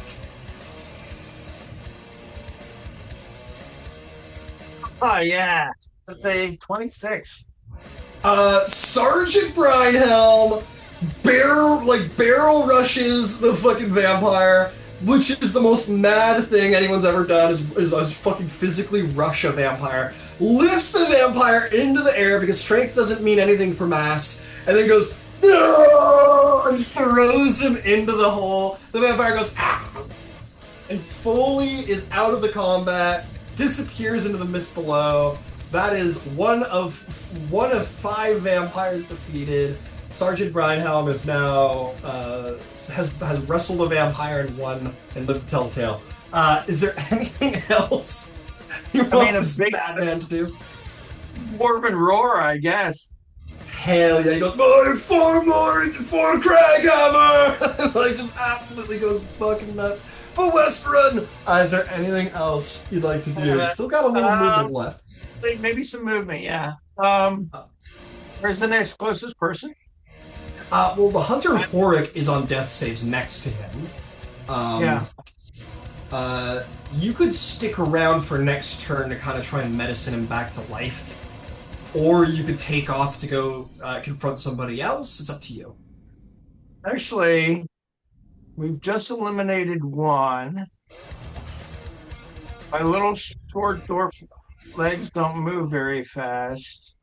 And everybody's much more dexy than I am, so I'm going to burn an action surge to try to. Do I have a healing potion? I'm assuming I do.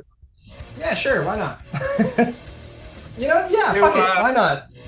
To get Hunter Horik up. All right. Hell yeah. Roll me. I think it's 2d2 or sorry, 2d4 plus 2. Healing. Standard potion of healing.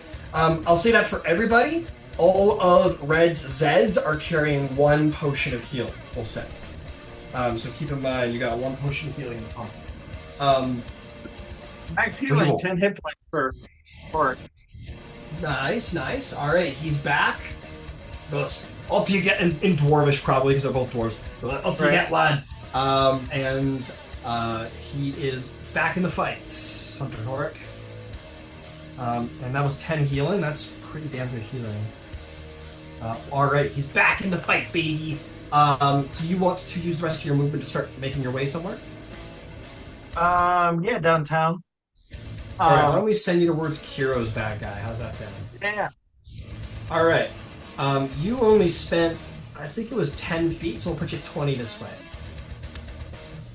Dwarves even get 30? Or oh yeah, they do. All right. The new dwarves, because Wizards of the Coast are cowards, and decided to not care about. In fairness, they did give dwarves 25 feet, and then decided to give halflings full 30, as did they give gnomes full 30, which is just like bullying at that point.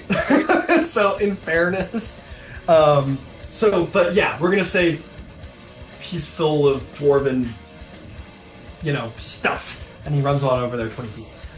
Okay, that's going to bring us to Whisper Knife. Mr. Wow, I forgot your character name all of a sudden. Ember. Mr. Ember, I believe you are Jaegering the rogue, yes? Yeah, I'm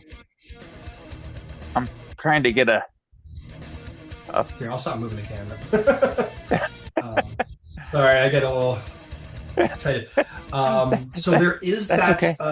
Center guy. The guy on the center is fighting two fangs. Okay, yeah. Let's move up to the edge there, and we'll play ring toss with him. Hell yeah. Okay, Whisper Knife can make his way to the edge. If you want, he can hop onto this. Well, he's got the 60-foot range. He doesn't need shit, right? He's got 60-foot range. He doesn't need to hop anywhere. He doesn't need to hop nowhere. Or she. So he'll just kind of hop on over here, getting a good line of sight, and you may go ahead and make your attacks if you wish. Okay. I need 20. AC 8 is not going to hit. 8 is not going to hit now. 16 and 6 is 22. That will hit. And we'll do the third one, which is 19 and 6 for 25. So that gives me 2 hits. Let's see. That's 2 die 4 plus 3 twice. 4, 7, 8, 12, and 6 is 18. And that's 18 piercing damage and 12, 13, 16, and 17 psychic damage. 18 plus 17 psychic damage. Beautiful. Oh, sorry, was that 18 or was that 8 piercing damage? 18 piercing That's damage. Excellent. That's excellent. We're gonna call that all psychic damage because I believe per the psi knife, like the whole everything is considered psychic if I'm not mistaken. Yep. So we'll call that all psychic. Doesn't really matter, but whatever. Yeah, just similar. Just like takes like a knife in each hand and just sends them all out there. One misses. 2 just kind of vanishes into them, and they sort of grab at their head in pain. Very bloody. That was a really good shot. Well done. Is there anything else? No. Got it. Okay, that is going to then bring us to Mr. Van Zyl.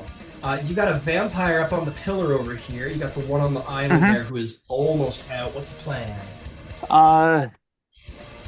The stone pillar, or the floating stone that is almost directly in front of me, out in the misty spot. Yeah. How far away is that? The one next to Zarvol, with these guys right here? No. The one that's overall on its own, away from Zarvog. kind of catty Oh. corner to Yvain. Got it. That one's 30 feet there. This guy way over here That's is fine. 30 feet as That's well. that's the one that I was after. Okay, cool. Got it. Bonus action will be elemental gift for flight, and I will go to that spot. Understood. To that spot. This guy right here. Sorry, right? Yep. That first guy? Okay, cool. Yeah. Yep. Great wings come from your back like golden flame, and you fly forward. Excellent. When I land, I'm going to be landing facing Zartizvar and the pillar. Got it. The left arm is going to come up, and it's going to just glow with flame. Oh, yeah? The right arm is going to come up, and it's going to be just encased in blinding light.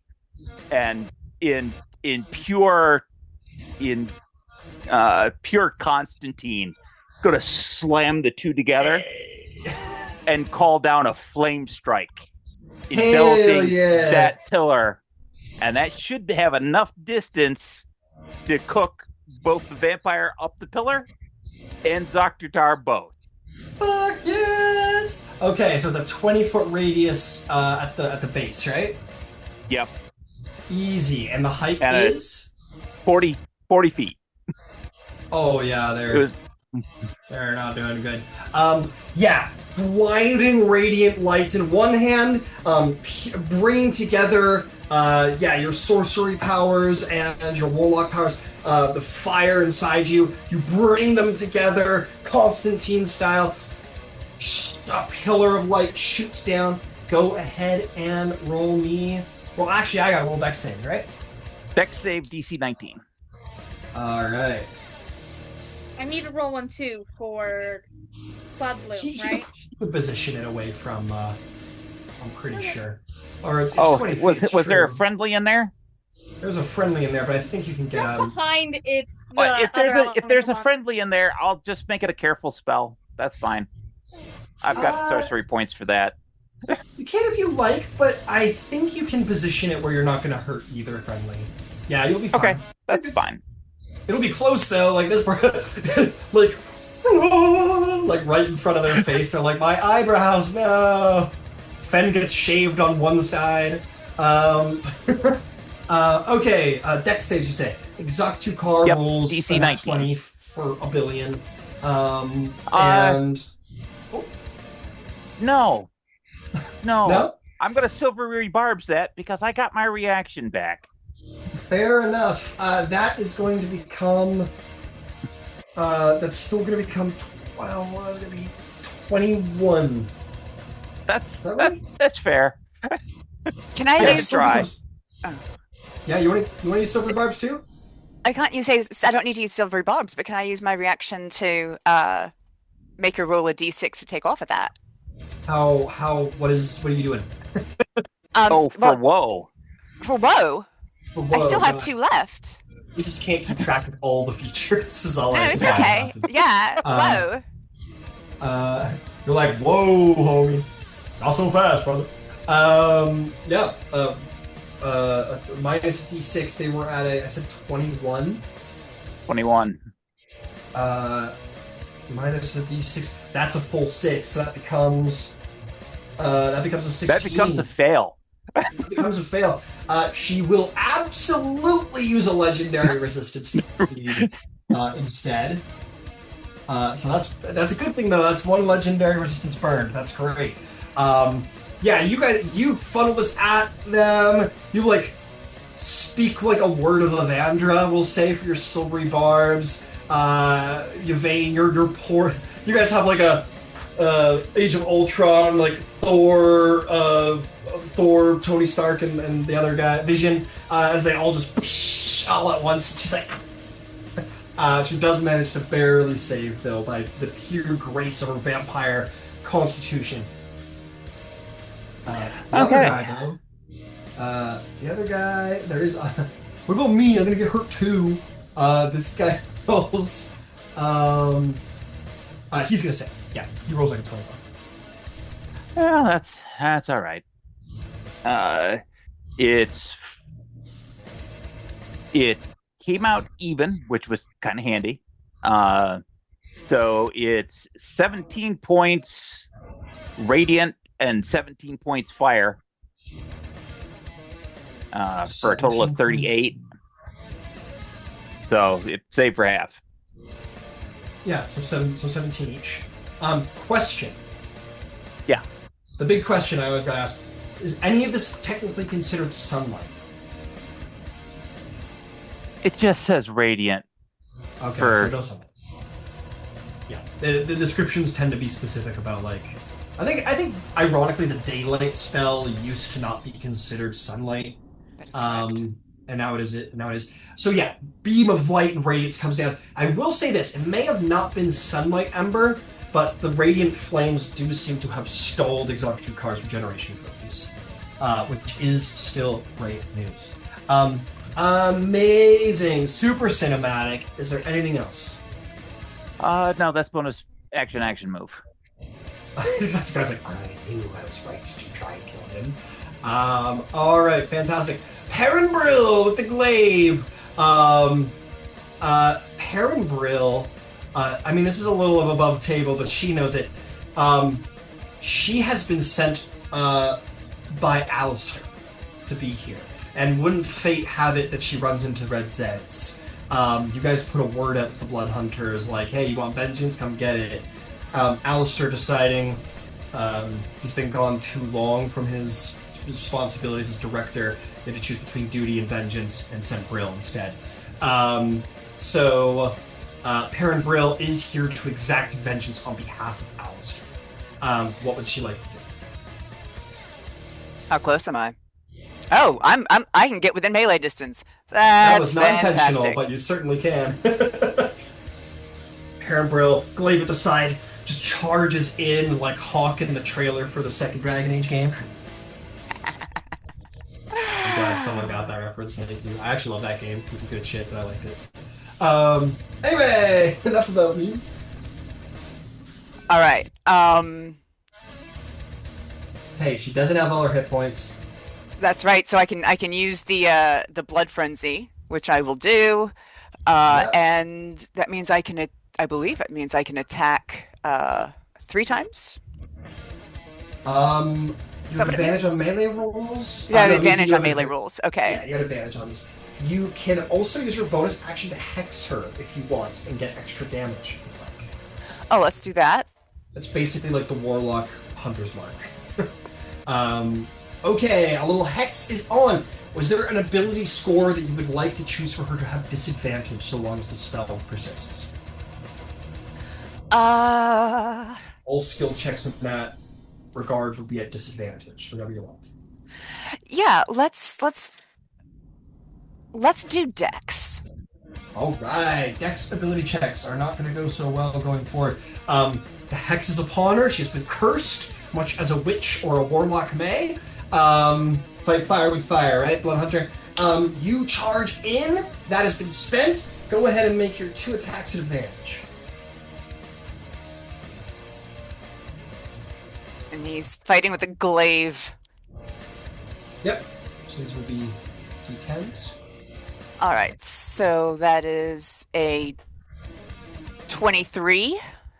Hell, it just hits. All right, so what is the damage that I am rolling? 2d6.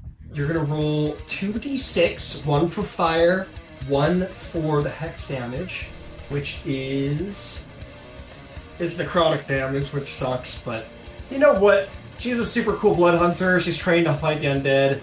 I don't know why it makes sense. It just does. We're gonna say she's not resistant to this particular instance of necrotic damage. we're gonna streamline being cool blood hunter. So roll 2d6, and then you're gonna roll 1d10 plus 4. So that's 1d10 plus 2d6 plus 4. All right, so 1d10 is a 5. Plus 4 is 9. Nice. Plus 3, 1d6. Is that what it says? Fire damage? Yes. The hex will add an additional d6, so just roll 2. Okay. So, plus the 3 and 4 is 7. So that was 9 plus 7? Yes. So 16 damage. Excellent. Bloodhunters are a little like rangers in that they have like a million instances of dice with different damage dealing properties. I know. So go ahead and make another one. Make another attack. We'll see if you hit. Oh, and the hex just randomly adds 6, or how Yeah, do it I do just that? adds 6 to every damage instance. We'll get every weapon damage instance will get an extra d6 on it. It's like Hunter's Mark. Sweetness. All right. So the next one. Let's see. It's a 16 plus 7. 23 again. Hey, Ixrattu Khar's armor is strong and enchanted. She has preternatural speed, but Perrinbrill's been trained to kill vampires.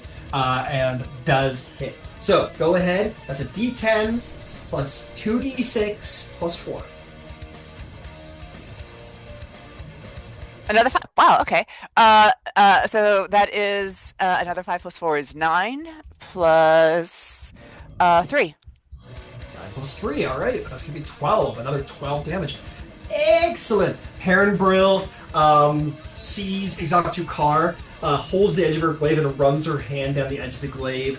Blood sort of amalgamates from her hand, takes life, coats the edge of the blade, that then explodes into a fire. The end of the glaive is a light. She brings it down to the side, charges across the battlefield, does this like wide body sweeping down cut, moving with great speed and skill, striking where the vampire will be, not where they are, and making 2 decisive blows, also with the power of Witch's incredible Bloodhunter turn. Well done. That'll bring us to Hunter Hork, who's like, this is the longest 6 seconds of my life. He's gonna stand up. It's been 2 hours. He's gonna stand up. He is going to not be dead, which is so cool for him. I love him. Fucking hell. He says, I'm with you, old man, and he's gonna just...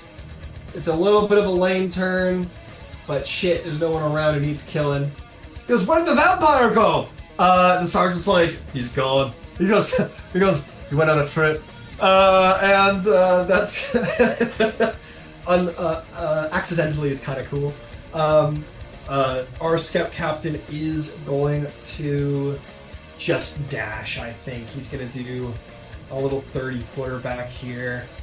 And then he's going to do another... He's a cool scout. Difficult terrain isn't such a bad thing for him.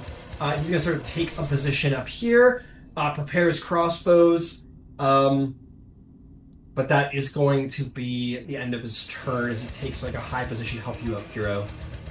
If your bad guy's still around when you get back. Hey, well, congratulations, guys. We completed 1 turn of combat. Let's take a break. Let's take a 15-minute break. We'll be back at like around the 9:30, and we'll get back to some vampire slaying. Well done, everybody. Right. Bryson, the friendly. Did we forget you last time? We forgot you last time. Well, Czar got to go like first because they were up there. So like, but I rolled higher initiative, so we did a weird thing. Yeah, I skipped over you somehow. I'm sorry. Okay. Take your turn. I'll give you another one somewhere in the order here. We're a little while down. Okay. That works. Okay. What would you like to do? Drystern's gonna take her spear off her back. I don't think she can exactly see Ixrattu Khar right now.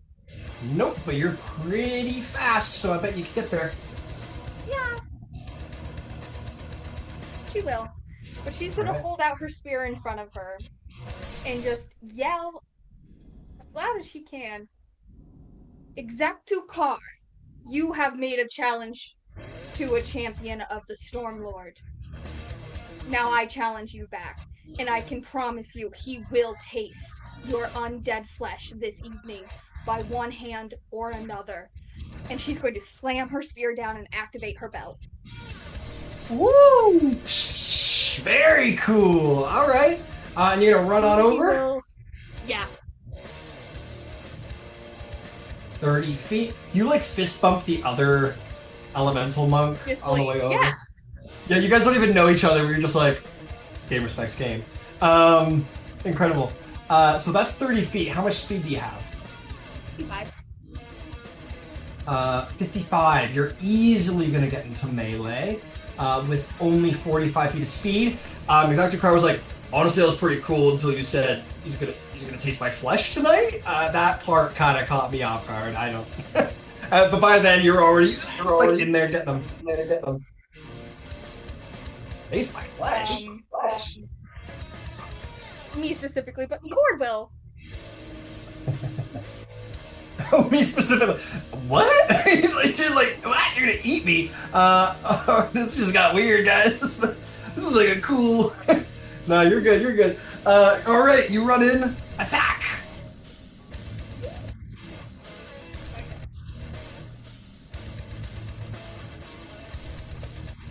Well, that dice is gone. Relatable. Ryan, you're not gonna believe this. Oh, I think I will. Somehow I'll find a way to believe it. Nat 20. Whoa, that's crazy! Oh my god, I've never expected that from this crew. All right, go for it. Okay, let's see. I'm also going to try and grapple, and because I have grappler, I can do it and damage.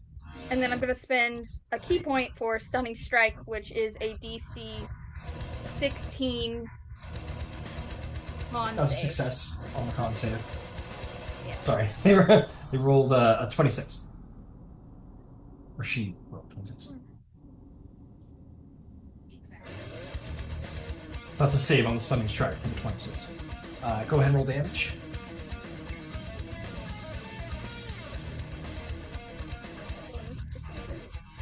That is 9 lightning.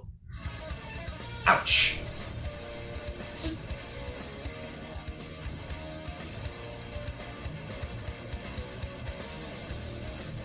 26 to hit. Yeah. That'll hit. And we'll go ahead and make her try another stunning strike. All right. That one is going to be a 31 to save. Okay, that's another 13 points of lightning damage. Excellent. Ouch. All right, is there anything else?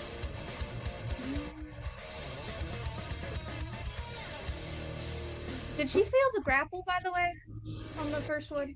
Oh, grapple, sure. What do I roll? Just athletics or acrobatics? Mine's a DC 18 now.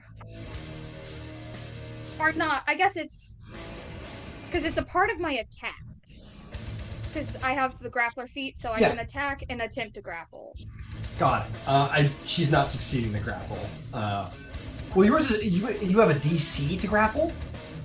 No, I was just thinking about, like, a grapple attack versus... I was like, no, that's not how that works. Because I went, no. Yeah. Yeah, as a monk, you can do it as part of your attack. Do you get to damage and grapple, or do you have to pick either or? I took the feat, so yeah. Oh, nice. Okay, let me go look at the feat. So I can choose grappler. both. Yeah. On your turn, when you hit a creature under strike, you can use both damage and... Very nice. Okay, so make a athletics check to grapple Khar. The belt really helps with this.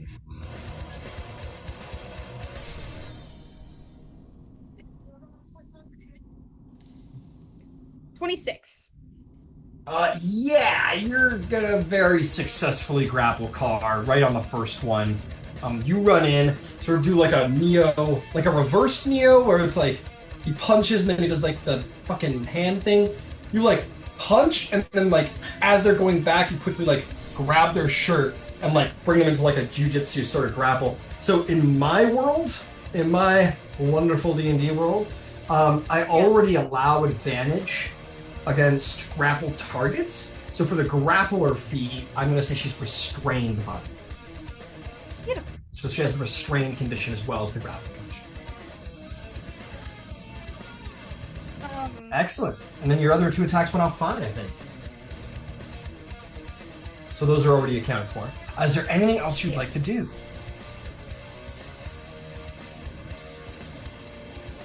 I have 10 feet of movement, right? Can I You start spent dragging 15 her? the foot. Yeah, you got 10 feet, yeah. Can I start dragging her out from the pillar so everybody else can get line of sight again? Sure, you just you want to just push her forward 10 feet like this next to Perrin? Yeah. Alright, deal. Great turn, Dryser. Well done. Man, I think we gotta do a fucking legendary action. There is not enough time to be doing that kind of shit. So, you've suddenly just become target number 1, my friend.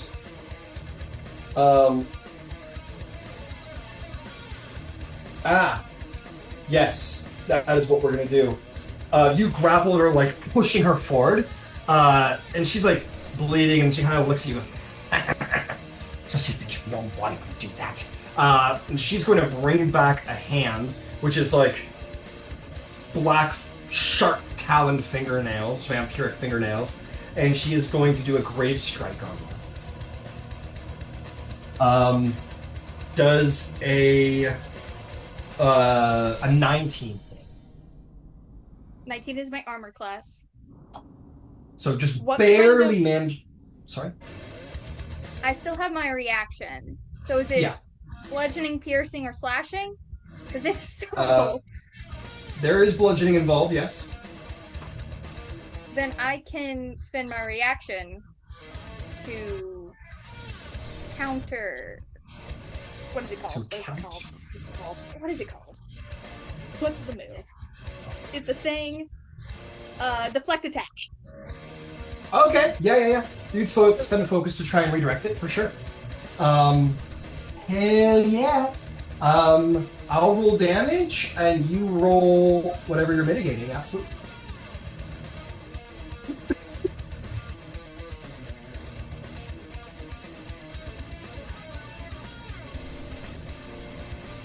I negate 21 of whatever she's coming my way. Got it. That is going to be only 19, so you redirect all the damage, which is great. Then I can redirect attack, and for a DC 16 Dex save, which she has disadvantage on, I can reroute the damage back to her. Okay. 3d8 plus 4. Let's see here. Give me a second.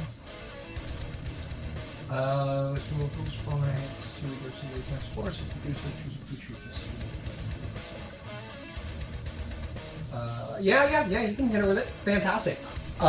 So redirect attack.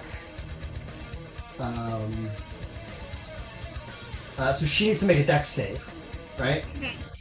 Which she's restrained, and she has disadvantage from Yevi's hex. Absolutely. That is going to be on a disadvantage dex save. It's gonna be 17. No, okay. 1 point So, above, but I think it's so is it half? yeah. Sorry, keep going. So she don't redirects know. all of it, or she gets away from it, right? Creature must succeed. Yeah. Okay. Yeah. Yeah, She this is doesn't or. pick up with anything. So what ensues is this crazy martial arts versus preternatural speed melee breaks out. Where Drystring gets up and does a punch grab boom elbow Muay Thai, and then the vampire comes around and with incredible speed strikes at you, Drystrand. So normally she'd be able to grapple you as part of the attack, but because you redirected all of it, I'm gonna say you're fine. So it goes in for this like vampire speed attack, and you like you try and redirect it back, but you're surprised by like the strength and steadiness of the blow. It's all you can do to just like redirect it away from hitting you in the face. But it's this like lightning fast monk versus vampire like fist fight melee, which is badass. And the monk's a storm avatar, so. Oh, you turned on full ass Stormlord avatar here. The belt. Woo! Oh, so the belt's going. So yeah, we've got the fucking vampire of darkness and assassination versus the fucking dragon avatar of war and lightning. Just like these lightning fast martial arts vampire clawed strikes. Very cool, dude. I want to hire someone from anime to make that fight for me. That's just from anime, from the anime industry. Somebody to animate that. Okay, but anyway. So, Mr. Zarvalg, it is your turn. You could, of course, like, send your initiative down the order if that was something you wanted to do, like maybe hope there's somebody who might be able to heal you. Or you can make your wisdom saving throw now to try and end the whole person.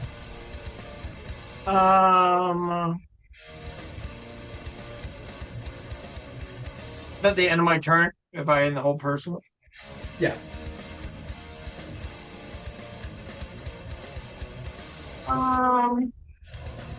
What's going on here? Oh, I don't know. I'm a whole person. Am I aware of what's going on around me? Yeah, you're aware. You're conscious. You're just like your body's like imagine you were having like really bad pins and needles like all over your body. Right. Like you just can't function. I'll go ahead and use my. Wait, does the heal do something? Would that have released me from my? No, it won't, unfortunately. But it will. Okay. It did heal you. You could like drop your turn down the order, like I don't know, after Yvain or something, and hope that maybe she's got something in the pocket to heal you, or if that's what she's planning to do. It's an option, but you can also just make your save. I'll just take the save. Alrighty. Wisdom. 16. I'm sorry, that is like a little too low. I'm sorry to say. Does anybody have like a little helping hand or something? Where did those silvery barb advantages go? Where's saving face? Yeah, you got saving face. You want to roll saving face? I do have saving face. Yeah. Good call. Good catch, Good catch. Yeah, let's saving face it then. Come on, did I already? Someone pull something out of their ass. Hold on, did I already? Oh no, I didn't use it yet. Okay. All right, saving face it is. So that's what did I say it was 16? So it's 21. That is a save. At the end of your turn, you regain your ability to move whatever magical toxin she filled your body with. It is not an issue anymore. You are moving just fine. Is there anything else? No, that'll be the end of my turn. Where's Fen? Fen's over. Yeah, that's true. Fen still's got a turn. Fen's over here.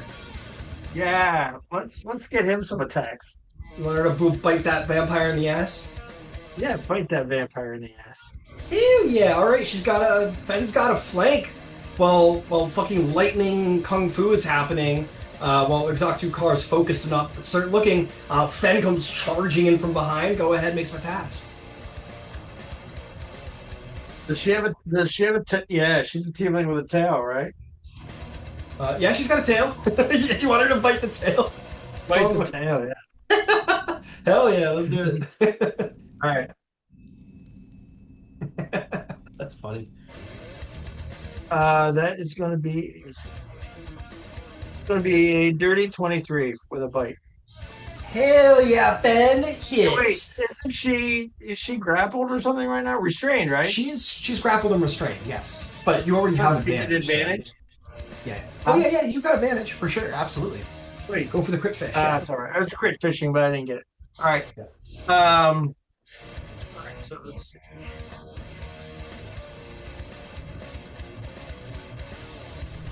That's just going to be 4 damage.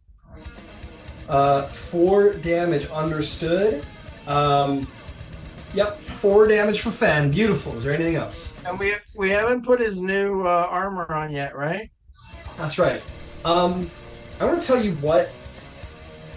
Fen is a sidekick, and it's been a long time since I've updated Fen. Fen may not have their like tusk crazy armor on. Well, no, they would, because that's what I'm saying. He still would, right? Because we haven't changed it out yet. Absolutely, go for it. So I'm gonna use his gore then. Yeah, you have advantage. Which is good because I rolled a 2 and then I rolled an 18, so that's a 25 to hit. That's a 25. Hey, vampire versus dog. Who wins?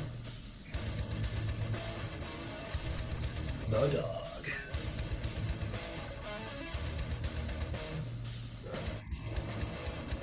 dog. 12 damage. 12 damage, understood. 12 damage.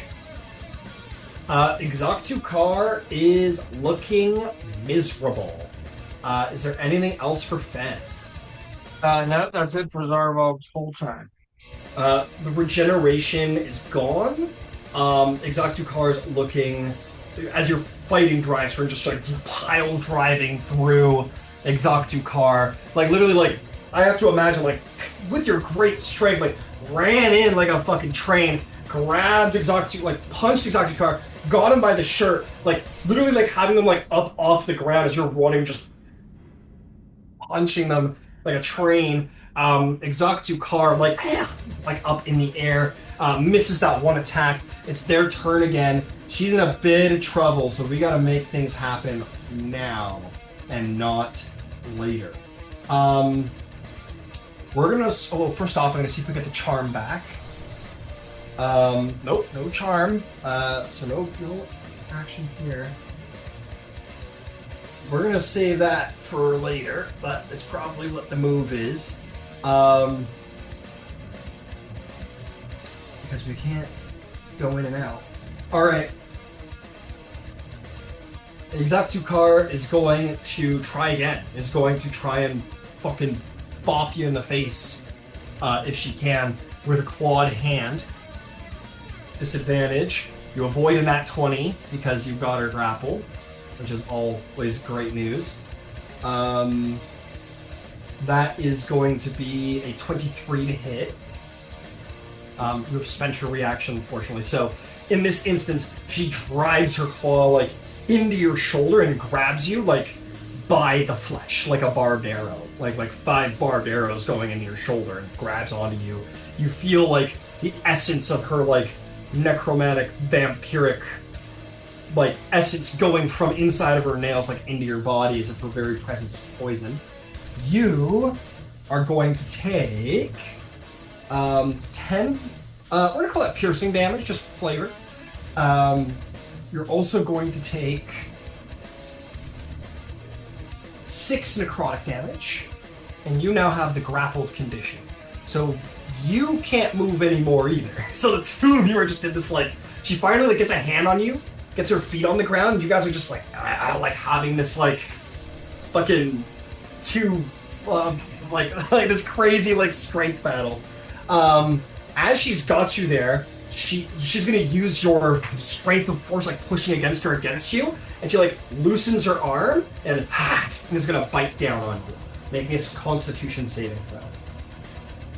She's like, I need this. Don't take this away from me. I need to bite someone really bad. I'm really fucking hurt.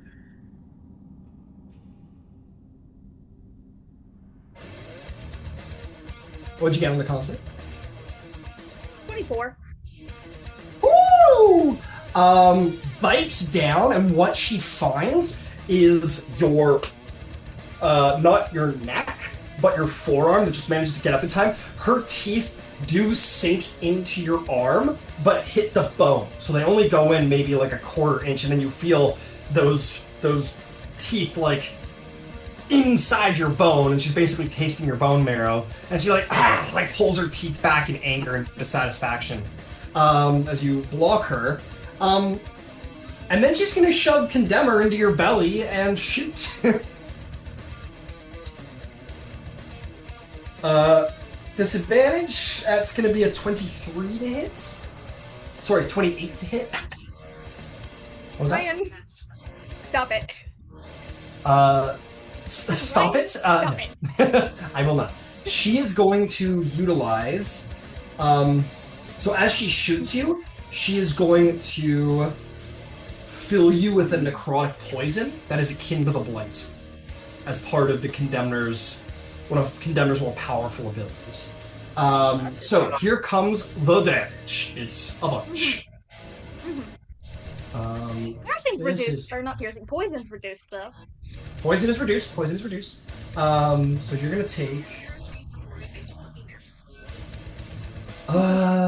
that's going to be 12 piercing damage as you feel like she's like going at you, and you're fighting, you don't realize, you forgot to look at her other arm, and you feel the crossbow pushed into your belly, and you hear the trigger pull, and you don't feel this bolt go straight through your belly and out the back, out of the back of you, but it leaves behind a nasty sting.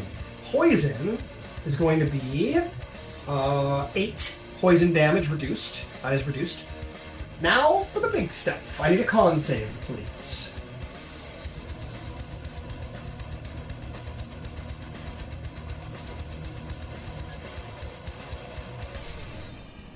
Nat 20. Woo! For That's great. 25. 25 is amazing. So you're going to take 7 necrotic damage. That's just standard for the weapon. But you are going to have the following damage, which was going to hurt.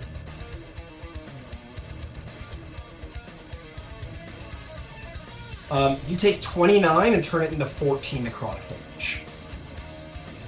As you feel that this poison is literally like some kind of like necrotic, like life-killing corrosion virus poison situation.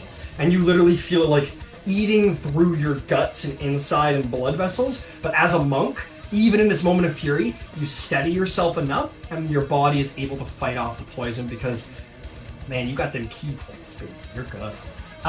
Okay. Ixrattu Khar is like, well, killing you didn't go quite the way it usually does. And is going to... yeah, it's this is the second turn. Where did she go? She's then going to use a bonus action, and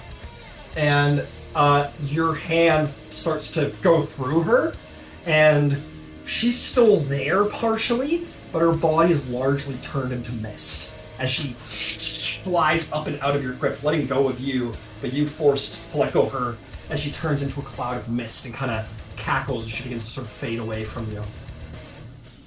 And in this form, she has the magnificent speed of 20 feet, and is going to just hover up and away from you 20 feet, like so. Okay, that is what we're gonna do. That is the turn, bringing us to Two Fangs.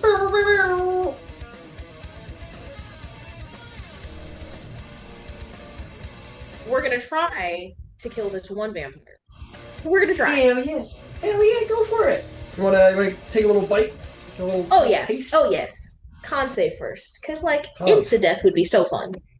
That would be very fun at that. So let's make it happen. Does he have advantage? Does he have advantage? I don't think so. I couldn't imagine why. Because I remember, well, at one point in time, I remembered one of his allies moving towards the vampire that he was standing in front of, but I couldn't remember if they moved. I don't think so.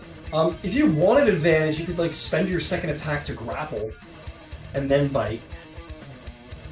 We're gonna bite him. If that doesn't kill him, the Great Axe probably will. Nice. We're gonna be optimistic. Fair enough. That's not bad. 14 plus 5 is 19. 19 hits. Go ahead and roll damage. I'll roll the con save. Oh, I'm sorry to say it's a pretty high con save. It's 24. One of these times, they're gonna roll absolutely horrible. I'll be there. Oh, plus 5 is 15 points of piercing damage. Nice. And then the great axe at plus. Oh, it's hurt. Yeah, the great axe is actually probably gonna do it. I'm not gonna lie. My favorite kind. Ooh, that's a 16 plus 5 for a 21. Yeah, that'll hit. Roll me some damage.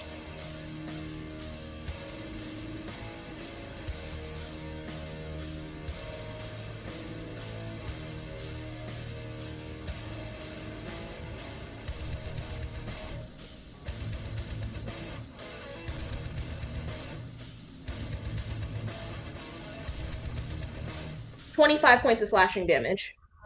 How does Two Fangs slay this vampire assassin? Spawn?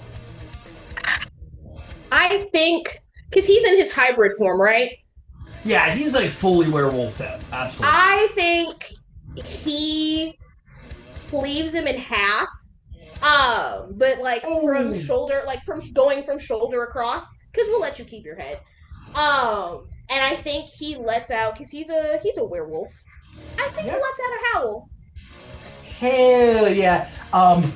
Two Fangs does what Two Fangs does. He takes his two big fangs and he sinks it deep into not the shoulder, but with the wide werewolf maw, the back of this vampire. Clasps the teeth down onto the vampire's shoulder with one hand, takes the great axe by the like end of the double bearded like head, and just like cleavers through the shoulder like halfway down, and then with his teeth and just tilting the axe, just rips him apart, tearing the vampire into two pieces, go falling into the fucking white abyss alone, and Two Fangs just lets out a howl of victory for having slain his natural enemy. Incredible. Two Fangs still has their speed and bonus action. What would you like to do? I will say, Goldrick actually probably does harmonize because the love of the game. Hey, fuck yeah, love of the game. The and two also of them, he hates vampires too. Look, and also he hates vampires too. It's a family thing. Yeah, we don't hate them, Dad. Fuck them. Listen, they suck. 35. Actually, also, I was wrong before. 35 feet is walking. When he's in his wolf form, he has 40 feet. So, with 40 feet, can I jump off of the floating island that I'm on now? Absolutely. If you want to do like a pounce on the stone next to Zarvalg and then pounce again and like land over here, you certainly can. Perfect. And then how much movement is that? Or I guess how much do I have left? You would have spent 25 feet, so you have 15 left. Out of curiosity, do you have a climbing speed? It didn't say on the character sheet explicitly. It just says speed's 30 feet, and then wolf form only is 40 feet.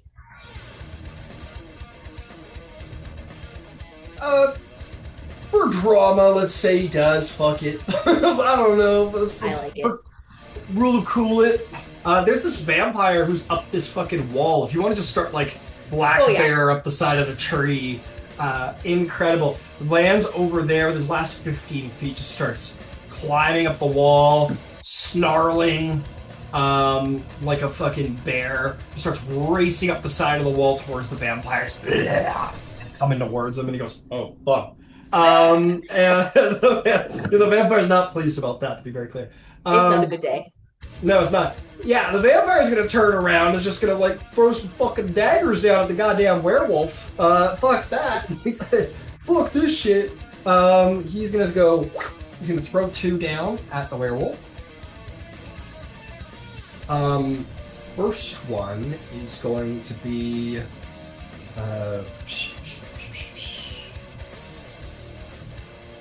what's that?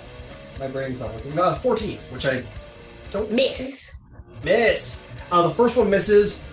Just goes by. Next one's probably gonna hit with a 27. Oh yeah, that hits.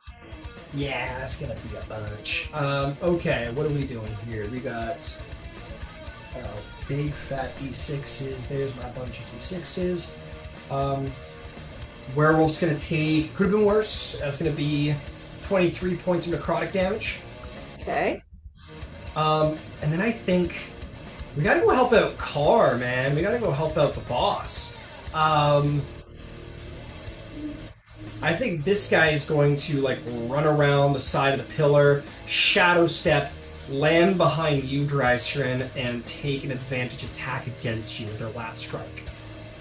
Yeah, that person. Okay, you know, I know you said hit the range, people, but Jesus Christ, that was a lot. Is going to take a strike. That's a natural 20. Oh boy. Much like Khar, you were not focused on the backside. She got hit by a dog. You got hit by... we're going to start with 29 points of necrotic. And we're going to add... We're going to add 42 points of necrotic. How's Drycer doing? How much damage was after the necrotic? An additional 42 necrotic. Because it was a crit. You still up there, buddy? This is Still so up? stupid. She's up by 4 hit points. Yeah! The indomitable will of Dragonborn spirit. Incredible. So that's that one guy. His turn is done. He goes, yeah, he stabbed you in the back and barely standing, just like... She's like, oh. He's like, oh, fuck. I mean, I did my job, I guess. This guy who's prone on the ground is gonna get the fuck up. I think he's putting 2 attacks into you, Kiro, and 1 attack into Goldrick. I think that's the only thing that makes sense. We hate wolves, but we hate getting tossed down on the ground by a trident-wielding out of a intern. Whatever you are. Intern! Now you're gonna die. Bring it on!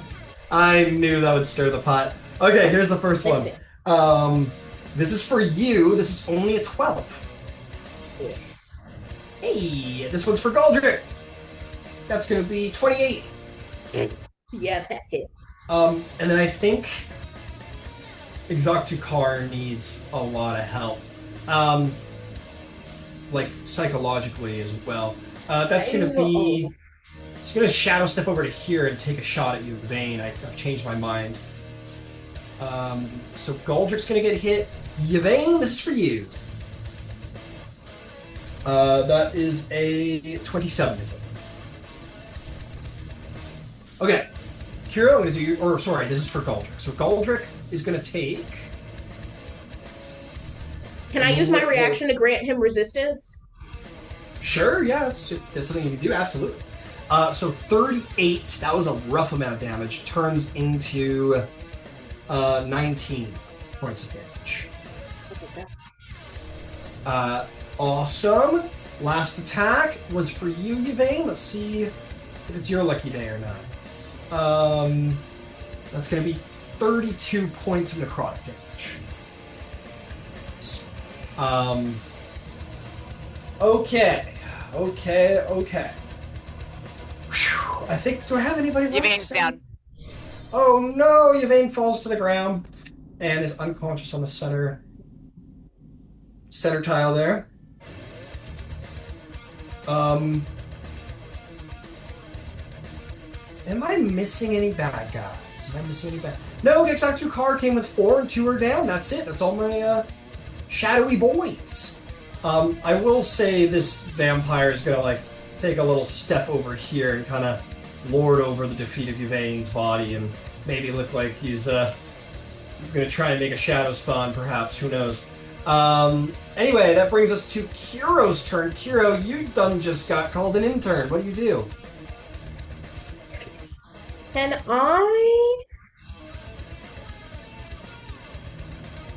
I, how far away is the Ixrattu Khar Drycerin God Brawl happening? Ixrattu Khar specifically is 70 feet away. Oh, Drystrand is definitely more. okay. Right. Stick with the ones we got then. You guys gotta die. Drystrand's Sorry. like 90 feet from you. Khar is 70. Yeah. I Seven. am not. She is not a monk. She grew up swimming. Running is not her forte. Hey, you also apparently grew up giving your soul to entities of death and moonlight and have Eldritch Blasts to use if you want. It was either that or death. And in this instance, I absolutely will. Because I have 3.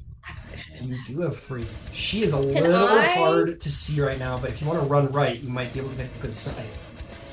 Can I hit her in mist form? You can certainly try. Oh. I want to try. Let's run you to a position where you can actually see the bad guy. I like it. Let's do 30 feet this way, over to the road. How's that sound? Okay. Yeah, that's perfect. It's still tough. Let's say you take a little jump in the air. You kind of do a run, and at the end of your run, you like jump through the air and just like swing some bolts over because you only have there's only 5 feet in the way. Ah, I will be very careful. I will give her half cover though because it's a tough shot. That's okay. I have 3 weapons left. Ooh, that's okay. That's nice. That's even nicer. The lowest is a 24. 24 will miss with half cover. What was the higher one? I rolled a 16, a 17, and an 18. So 17 would be 25, and then 26. Yeah, those 2 hit. Sweet. Good job. Good job. Ooh.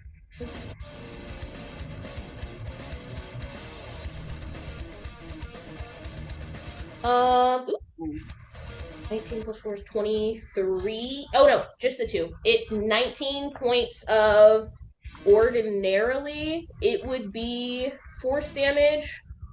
I can change it to radiant damage though. And she's undead. Would you like to? Yes, please. Burn.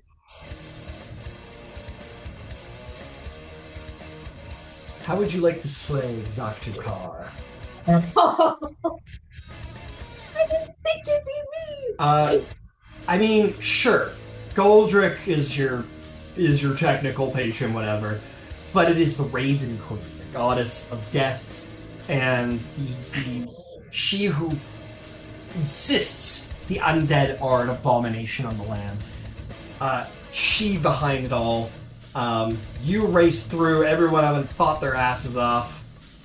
You jump through the air, summon the power of the Raven Queen, the Moonlit Wolf. I think the first one catches her kind of on her. Well, no, she's smoke.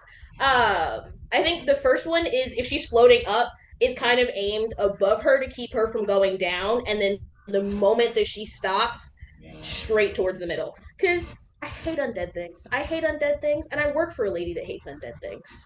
I get paid to hate undead things. Incredible. The wonderful paycheck. With wonderful benefits.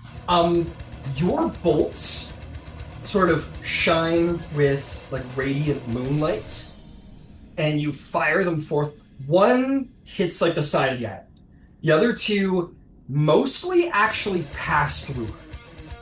She is made of mist and thus resistant, but it's not enough. The light does scatter her. All of the lightning, all of the fucking must be 100 bolts that are shoved into her body. The fire, the radiance, everything has all come together, and finally, as she's sort of misting away from you, Dryster, in this moment of sort of arrogance, she allows herself to fly a little too high, and just enough for the Warlock to take a shot, and she hits. Some moonlight scatters the mist. There's an explosion of mist that goes off, and here's what I'll say, actually. The mist, it goes through the mist, and almost like the mist is spitting out Khar. She's the mist dissipates, she falls out of it, while still steaming, still half made of like black smoky mist, and hits the ground. And as she hits the ground from that last impact, everything inside of her clothes, like her true form, disintegrates in just like blackened smoke and ash in all different directions, leaving behind only her personal effects and like a little bit of ash from the vampire's destruction. Ixrattu Khar is slain. But the battle is not yet won. The two vampires hiss angrily. Still, unfortunately, regardless of her destruction, under her vampiric command, or at least the vampiric command she was been given before she was destroyed, and will persist despite themselves. Is there anything else you'd like to do, Kira? If they're hissing at her, she'll pick whichever one is the closest to her. She'll just turn and point at them, and that's the end of her turn. You're next, hell yeah. Tell you what, Dryster, I said I'd give you another round. Why don't you take Cloudbloom's turn and another Zry's turn to make up for the one you missed? Drystra's turn is going to be really easy, I promise. She's going to pop a second level Cure Wounds on herself, and then she's going to pop... Well, now that there's not that many, does she need... Hey, you and Cloudbloom can just have like a sick bro moment. Cloudbloom coming into the advantage flank, and you two can just boom, boom, boom, boom, boom from all sides and just start beating them up.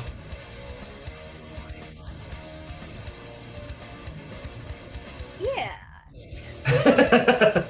All right, go for it, man. Roll me some big attacks. Hell yeah. So you cure wounds yourself. Yeah, which I will figure out that in a second. Drystrom will spend a key point. So will Cloudbloom. So that's 4, 5, 6 attacks. Hell yeah. Why don't you get Drystrom's out of the way? You can have an advantage. We're going to be a little fun and loose with the turn here, but go for it.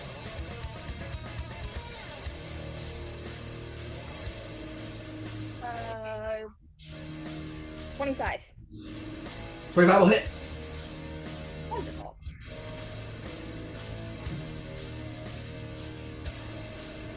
Uh, 12. Lightning.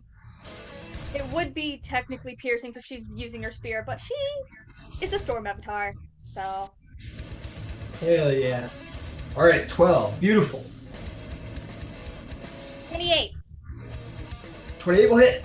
The hit. Another 7 lightning. Yeah. Excellent. Cloudbloom coming in hot. Does Cloudbloom also get advantage? Yeah, because you're flanking. Wonderful. That's a nat 20. Ooh, good job. Do you want me to roll attacks first and then damage? Whatever's easiest for you, yeah. 4. Yeah, go for it. 2 attacks. 26 to hit. Hit. Another nat 20. Nice. And a 20 to hit.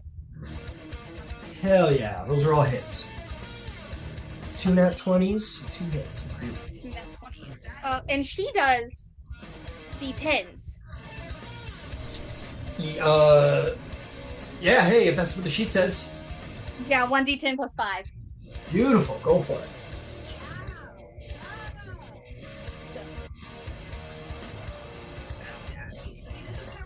Where are my d10s? I never use them.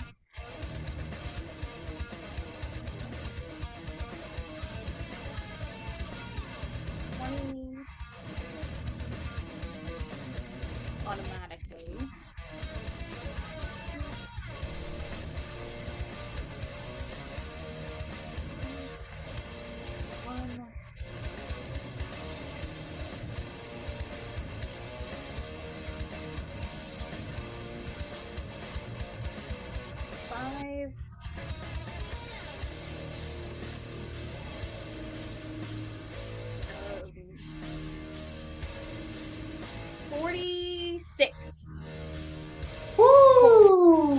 46 total damage. Yes, sir. Does that include the crits? That includes the additional 20 damage? Yes. Excellent. 46 damage. This guy's barely standing. Just the two of you, just one, boom, two, boom, three. You guys are just bashing this guy around. Well done. Is there anything else?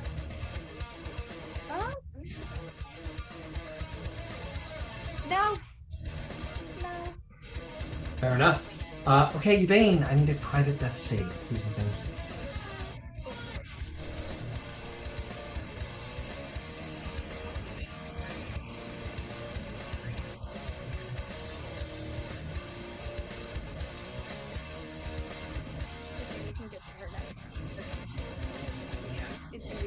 Understood. That brings us to Sergeant Brian Helm, who is like, fuck, as everybody runs to the other side of the room, apparently. Is there anything the sergeant would like to do? No, what's the closest that he can get to a baddie right now? The only two baddies that are left is the one over Yvain in the middle of the room and the one that Dryster and Cloud Bloom are picking on. Okay. So I hope. Yeah. I think he'll run. Now let's give it a try. Can he get within 60 feet? Let's see, 60 feet. He is already within 60 feet of the guy on the island who just took Yvain down. Ooh. He probably can't get within 30 though, huh? Maybe. Let's give it a shot. Let's see if we can do it. 30 feet would be... I'm sorry, hey. 20. Oh. So no. I can do 30. I can't do 20. Alright. 20 is a little close. That's alright. So he's going to throw a spear. And that will be at max range, or like long extended range. Yeah. Got it. Yeah, so he'll run over to the edge, get a good line of sight, that's still going to be 30 feet away. Go for it. And that's at disadvantage? That will be at disadvantage then, yes. Yeah. I'm afraid to say that. That's not gonna hit, so that's an 11. Yeah, that will miss, I'm sorry to say. Here's another attack. Oh, it says or makes 2 ranged attacks with his spears with an S. So yeah, he'll have multiple spears, yeah.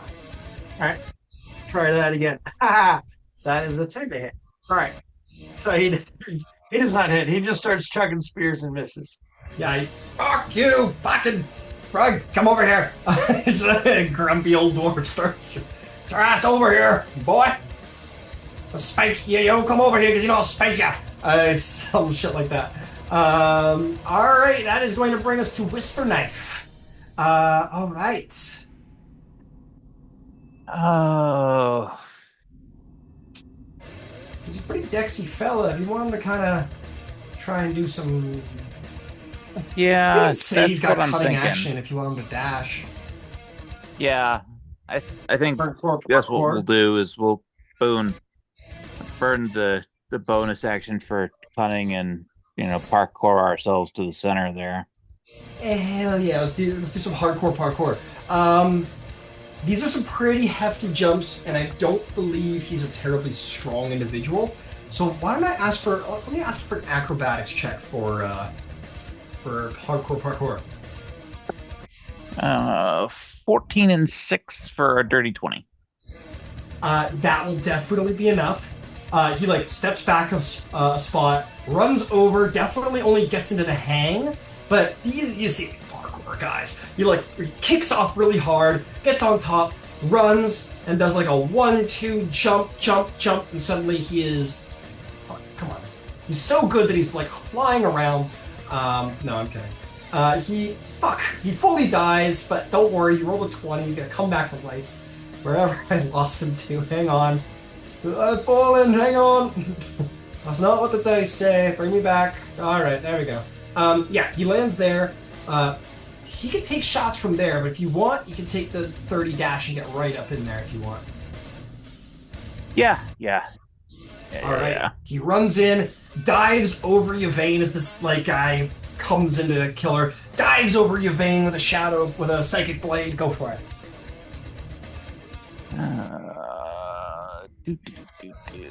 I got 3 for you. And the first one coming out of the gate is a nat 20. Of course it is.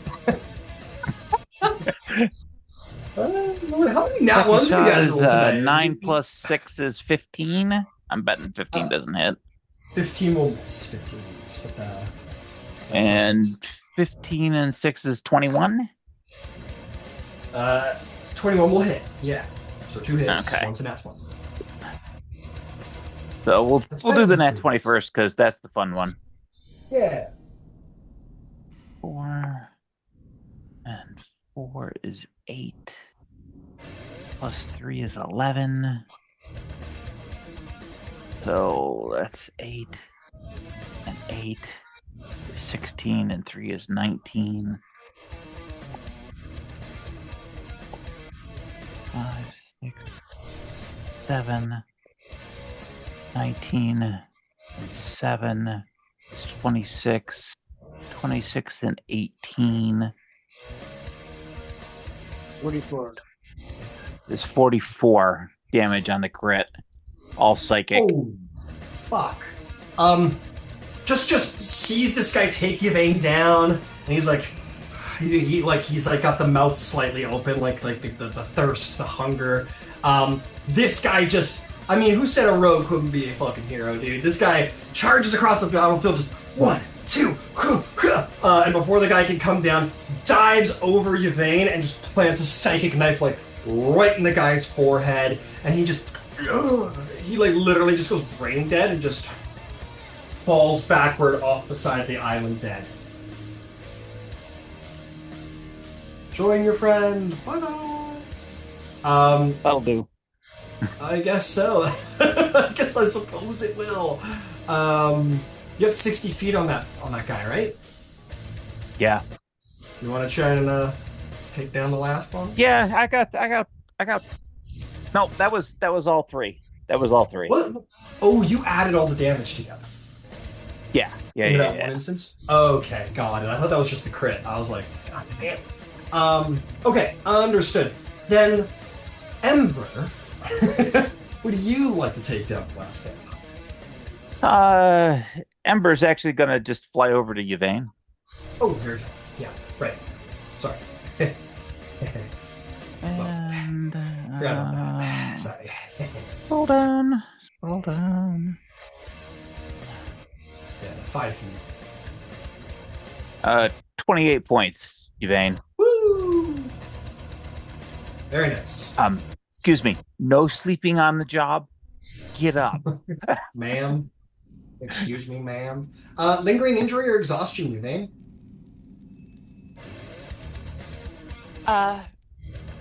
Exhaustion. It makes sense, and she took a lingering injury the last time. Fair enough. Okay, in that case, is there anything else for your turn there, Ember? I got 25 feet worth of movement. I'll move kind of in that direction towards Drystrand on the remaining one, but yeah, we know how that's going because we've got Perrin Brill coming up hot on the end. Would you like to redirect, it works just like Hunter's Mark, so would you like to put your Hex on the last vampire? Oh, I'd love to. Alright, the Hex transfers. You've got the 10-foot reach, so while Drystrand, is going in, and then Drystrand goes for this, low dip, a glaive could come swinging over Drystrand's head. Go ahead and make me, this will not be an advantage because you're not within 5 feet. Yeah, for flavor it is, it's fine. You can step into 5 feet and get the advantage. So take advantage. But I'm still doing Frenzy, so... Oh, and you're still doing Frenzy, so it doesn't fucking matter. Go ahead, take advantage, roll me some glaive strikes. That's a nat 20. How would you like to kill the vampire with 7 hit points left? Or 8 hit points left?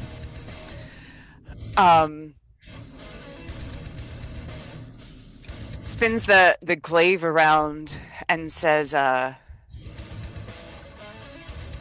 Alexander Dimitrov sent his regards, and puts it Woo! right into their heart. Yeah! Swings it around. Drycerin dips. We'll say that there's like, yeah, the blade comes over and just like slashes hard, like cleaver into the chest. Sends his regards, and then fuck it, Drysterin's in the front and just like kicks him off the end of the glaive, and he just disintegrates across the ground in a vampiric smoke. And with that, the room is filled with a vampiric sort of mist that quickly dissipates from all of the dead vampires, and the most deadly mass murderer, Ixrattu Khar, has been slain by the power of friendship, baby! And Moradin. Thanks, that guy. That is where we call the combat, because that's all our baddies. I have to be sure that Zarvolg and Yvain probably make a very wounded descent off of the island together, considering how beat up you fellas are.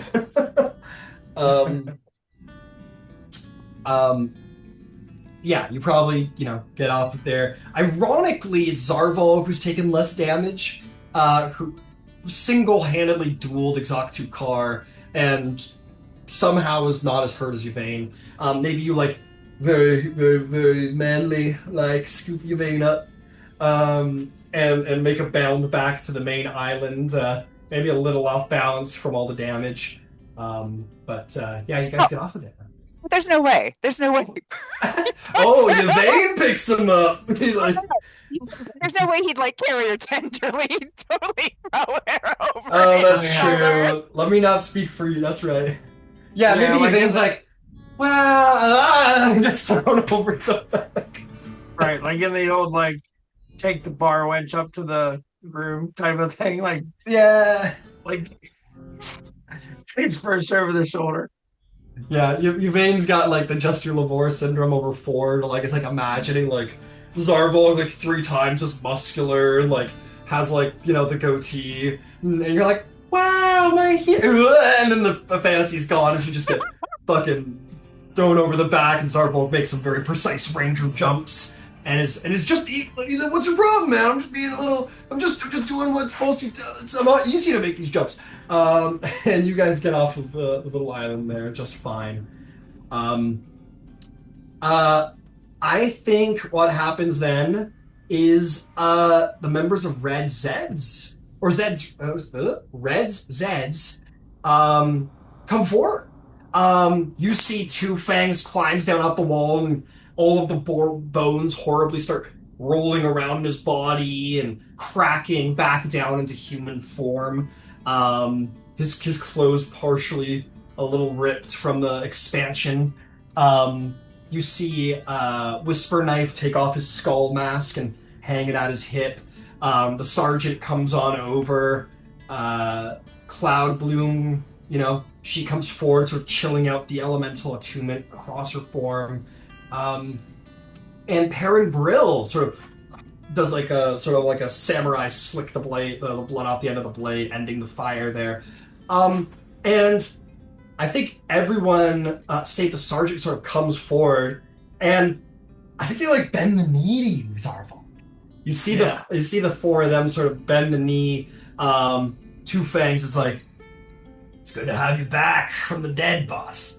And Whisper Knife is like, well, being spooky and disappearing was supposed to be my job. You'll hear Cloud Bloom. She just kind of more reverently bows her head in your return. And then, fuck, these are a lot of names to run. And the last one, Perrin Brill. She's got her glaive there, and she just gives you a nod of respect. And then you see the sergeant come through with Condemner over his shoulder, goes, look what I got for me. I bet you're all jealous of my new crossbow, eh? And he kind of comes through them, and he goes, no. And he will he'll drop a little knee in front of his other four and he'll present the black condemner bow to you. And he goes, I think I'll know who that belongs to, eh? It's good to have you back, Captain. I am absolutely honored. And it's good to see that surprise, of course, is the number one element of the Red Zed Commando. So, well done, all. Two Fangs has had enough of the kneeling bullshit. He goes, damn right! And throws his, like, big hairy arm over your shoulder and he goes, that's what you picked us for, eh? And there's some laughing and, I think the sergeant will say, by the way. yeah. The sergeant says, I got to say, Captain, you know how to create a legend. I mean, you showed up one day, brought us a bunch of fools together, and then vanished off to grand adventures and mythical disappearances. Really know how to make a reputation for yourself. Actually, the sergeant is a fighter, right? He's a fighter, yeah. Yeah. So, Zarvog is actually going to unsling. He had it in his arms, but he probably threw it over his shoulder. But unsling the Bastia and hand it to Sergeant. What's his bucket? Brian Helm. Brian Helm. Yeah. All right, you take this huge crossbow and toss it in his hands. And he goes, he's literally stunned. He's like, well, I'm not your squire. I'm not going to carry any shit around for you. No, an armament fit for such a commanding dwarf and a leader of men. Sort of realizing the truth of the matter, he looks at it and looks pretty happy with it. I goes, oh, he gets a little choked up. He's like, he's desperately trying to hide it. He goes, I'll use it. I'll use it well, Cotton. I'll use it well. You five definitely might make quite the squad. I'm duly impressed and well, proud. I think Cloud Bloom will say, these bunch of fools are a little too proud to say what they're really feeling, and it means a lot to us, you saying. We've done all we can to respect what you tried to put together with us, and hopefully make that real.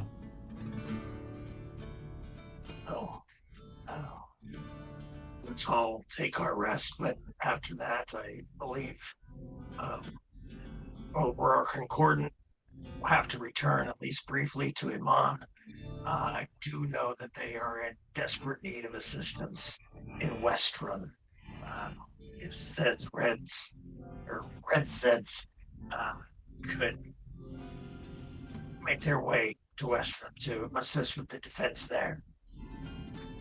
They all immediately, like, each one of them in their various levels of intensity, but nonetheless, each one immediately is like, yes, like, absolutely. The sergeant's like, we'll go as you say. And the sergeant will be like, well, this will be nice. We'll get to go to Westrun, the very place where we all came together, eh? And they look pretty, they think it's pretty cool. I think Whisper Knife will say, also, boss, if you wouldn't mind having a word with some of the guys in the Amon scout force down in the jungles. We may have deserted to be here. We technically didn't tell anyone. We kind of got the word and just took off. I would like to think that we're above reproach when it comes to the talking heads in Amon, but I'll make sure that that's the case. If I may suggest, why don't you just travel with us? And we'll say we called you. In point of fact, I sort of did. Well, you did. The dwarf said, well, we got the message and we fucked off. Had to pull some favors for getting here so fast, but wouldn't miss it for the world. Hey, traveling with the Aurora Concordant, I mean, what could be better? Two Fang says, yeah, you sure do have a lot more pull with the talking heads. They kind of hate our asses, but we're not. I love that about you. He said, I love that about us too. The sergeant says, despite all my attempts. I think Cloud will say, Sergeant, you're worse than the rest of us. At the moment you just don't like an order, you just walk away and do the opposite thing against orders. I was raised with rebels, alright? I don't know what you want from me. I'm trying to turn a new leaf. And Whisper Knife just nudges him. He goes, we've grown to like you, Sergeant. Don't worry. I gives him a wink. We've only been hanging out for about 2 years now. You think we're just gonna take off now? Sergeant gives them all a look and hucks the huge fucking crossbow over his shoulder and goes, well, I can't think of many better places to get a celebratory drink than Craghammer, eh? Yeah, I think we've probably, despite being outsiders, I think we've probably earned more than our keep for a good, hearty dwarven celebration. So let's celebrate in Craghammer, and then we'll move on. And there's definitely some applause and celebration for Red Zed, or Red Zed. You're red, they're Zed. Red Zeds. They'll absolutely travel with you guys. As a little note, not to before you guys take off, Condemner, you may add to your inventory. Zarval, you now possess the Vestige of Divergence Condemner. It is of course, its dormant state. And as another note, it's not the only thing she left behind. She also left behind +3 studded leather armor. Very meticulously, finely crafted, dark black leather armor that is not only like a breastplate and like light protections, but is also like a high colored, like thick black leather coat on top of it that is just like in the lining, just ringed with enchantments. Like, she probably took this from somebody and maybe had it modified for someone who was in dwarf height. It is very, very fine leather work. Very fine magical work. I believe a +3 studded leather armor is technically considered a legendary item. If I'm not mistaken. So, that's something you can keep. Good, because we're broke. I was gonna say, if no one else immediately, like if no one else goes to put it on, Kiro's shoving it in her bag for later. We'll find a use for this. Yeah, we don't have any leather armor wearers around here, do we? Or nobody's really into that. You guys are like, people hit us too hard. leather. Like +3 leather armor. Tuh, disgusting. No. What are you talking about? No. We can trade it. It has value. I'm just kidding. Yeah, I dude, might take the coat for myself. You can get something out of that. That's not bad. And I'll also put up there, it would take a while, but you can get a +3 enchantment for armor into another set of armor. As a note. Would that make it an attunement item? It is not an attunement item, no. But that's all the enchantment would be, is the +3. But that's, I mean, on plate, that's 21 AC plate armor. If anyone gives it to Finch, I will kill your character. I'm not kidding. I will take you out. That's fair. I will. No. That's fair. Finch has got That's fair. so much AC. So what I'm hearing is, as long as we don't give it to the person that's already a tank, we can make someone else a tank. I like it. Yes, that's fine. Anyway, that's absolutely fine. If you ship that to Sealra and give it to fucking Finch, I'm gonna lose it. Um, but anyway, speaking of notes, if you guys go wandering around the chamber, you will notice that the presence of vampires is gone. They've all fled and left with their master's demise. You don't know to where, so probably going to need to be some cleanup. Maybe that's something the blood hunters can help with. But for the time being, they have gone to Oh, ground. the cleanup is going to be simple, Ryan. Oh, When we sure. go back upstairs, I'm gonna summon my friend the fire elemental who hangs out for an hour. Yeah. There are coffins in this place. Reduce them to ash. There you go. Yep. Only so much can be done, but yes, what wood coffins are there, which would be a couple, probably not many. The dwarves are really into their stone. It's far easier to find stone underground than wood. But there are a Well, couple of really nice ones. Additionally, there's probably going to be soil within them. Reduce that to ash. Yeah. It'll go around and be like, shit, if it's flammable or fire can fuck with it, I will fuck with it. I will cleanse this temple of Moradin of its evil. And yeah, your fire elemental is just going to do a thorough cleansing, which for dwarves works pretty fucking well because anything worth keeping is made of stone. So stone or metal, which fire doesn't do much to. Before you leave, I will say, who here's proficient with Arcana? Ember. Ember is. Hey, this little chamber down here you had your cool fight in, I mean, they didn't just set this shit up for aesthetics. This is concerningly dark magic. Concerningly dark magic down here. I'm sure many of you kind of wander like, fuck yeah, we're the best. But to those of you proficient with Arcana, Ember, you're like, yeah, I mean, that island's floating. There's skulls everywhere. And these obsidian pillars are like glowing with latent magic. You don't know what's going on here, but this is a dark place. This is a place rife with black magic. The one other thing in here that would be of interest in this temple, who's got a really good passive investigation? Does anyone have a decent passive investigation? 19? Ember's just on it, man. Ember's got this, dude. Yeah, Ember's cleaning up. Daddy Ember's got it. You find a brazier up in the place where Zarvolg had his duel. And you find little chunks of parchment sitting beneath a brazier that hadn't fully burned, but that was clearly the intent. If you wander over, it's fragmented. I can actually make something for you, but it's along the lines of like, I'll tell you what, maybe an active investigation or insight check, Ember.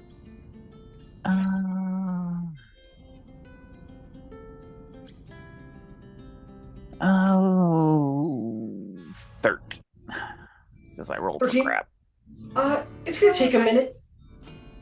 I'm gonna say this is just for Ember. You guys are watching him. This is his passive thing that he figured out together. So you will figure it out in time, Ember, but it's gonna take a minute. Like maybe you're fiddling with it on the walk back, perhaps, but not this very moment. Is there anything else? Yes, Shane? One of the things, and I don't remember if it was off of a check or something, but it was made important to us that we should clean the statues. Yeah. That we should whatever was defaced, we should undeface. And I don't think Yvain is going to leave before she's done that. Do you have a spell? I think Move Earth is like one of these guys. Do you have any spells that allow you to like move or mold solid stone? I do. They're just not currently memorized. That's fair. A lot of the statues that were defaced, that were accessible to, well, they're vampires. They can walk on walls. They weren't like, they didn't like draw penises on them or anything like that. Like it wasn't a paint situation. You know what I mean? it was like taking hammers and fucking up like the faces. There was certainly instances where blood has been sprayed across the side, and for those guys, absolutely. I'm sure you guys have enough enchantments and water shit going on that you guys can, wash away. Yeah, like what's been defaced and like knocked away. That's just like stone now. It's just neutral. It's defaced, but it's not desecrated. But there's blood like sprayed across it, and symbols of darkness. That shit you can absolutely burn away, wash away, whatever, and just kind of bring those pieces of stonework back to neutral. Absolutely can be done. You mentioned that they had replaced some of the hands on some of the statues with like bones or whatever. Is that something that we can easily remove? Absolutely. You guys can go over and, take whatever daggers, bladed weapons you have and just kind of like sort of pop them out of the affix thing and throw them down the hole, whatever. Yeah. So you guys can we'll say you guys spend an hour just kind of going over the place, doing a little bit like minor refurbishing. If anyone wants to make a religion... Sorry? Oh, no, I'm sorry. I didn't mean to interrupt. But can I pick up my cataclysm bolts that didn't hit? Absolutely. There was 2 down in this chamber here. And I think 2 up above. I think it was 4 altogether. That sounds right to me. I can't find the second. There's the one there. Yeah, that part I remember. There's the one there. No, you're totally right. Yep, 4. Yep. You're good. Okay, sorry. Back around to that. Yes, Yvain and Dryster, you may take that religion check if you want to try and understand, like, in how they were defacing things around here, or like why, or what the purpose was, or any symbology. 27. Woo! Yvain? Not 19. I still have to look at it. Where's Monk religion? Monk does religion. Well, cleric does religion. You got the cleric boost, yeah. I am 22. Not just a monk. You are not just a monk. You are technically a priest. Sorry, what was that, Yvain? What'd you get? 22. Excellent. So you two will both know this. Dryster, you'll just like know this really well on a 27. You guys look around, and there is a lot of handprint symbols all over the place. What catches both of your eyes is that it's a very specific. It's not right and left. It is the left hand handprint, and it is in blood. The statues are defaced in such a way where like whoever possessed the skulls while they were alive, you can tell by the like very deep slash marks around the eye socket that maybe after or before, whatever, that part's not worth thinking about too much. But clearly one of its eyes were popped out. And then the left hand, these are the telltale signs of the newest god of the pantheon, Vecna, the Whispered One. I think that's his title, the Whispered One. The god of necromancers, who has famously lost his left hand and left eye, and those are often symbols of devotion, to cut off your own hand and your own eye, or to do it to people in reverence to him. That's concerning. You probably already knew that, though. The remnants are a cult of the Whispered One and have been for thousands of years, or hundreds of years, it's better said. With that said, did you have any interest, Ember, in trying to understand the arcana of what's going on downstairs? Or is that something you maybe would like, hey, maybe you should handle this, or not? I'm going to get more religious expertise than I own. But I do want to look over the altar upstairs. And I'm going to engage ghostly sight, which will let me see through solid objects. Okay. Absolutely. You look at the altar, you look through it, it's the same with this guy. This one looks like it was put here after the fact. Like, this wasn't like a part of the Temple of Moradin that they repurposed. This is out of place. This was clearly crafted somewhere else and brought here. Like the skulls don't just pop out like the other ones, where it was like, okay, let's just roughly hammer the old face out and shove a skull inside. These were crafted. This was very specifically crafted. And with all of the information from Dries from Yevane, in a sense, this is an altar to Vecna. You look through it, and you see that, like, encased in the stone is, like, bones. The bones of hands and the bones of skulls. You get the sense that what has made this into a unholy thing is that it has been filled with the remains of... I mean, you don't know the cultic practices well, thank God. These could be devotees who sacrificed themselves to make this altar potent, or they could have been innocents who were sacrificed in the name of the Whispered One in necromancy. So you look inside and you definitely see that it's essentially a massive reliquary, an unholy reliquary.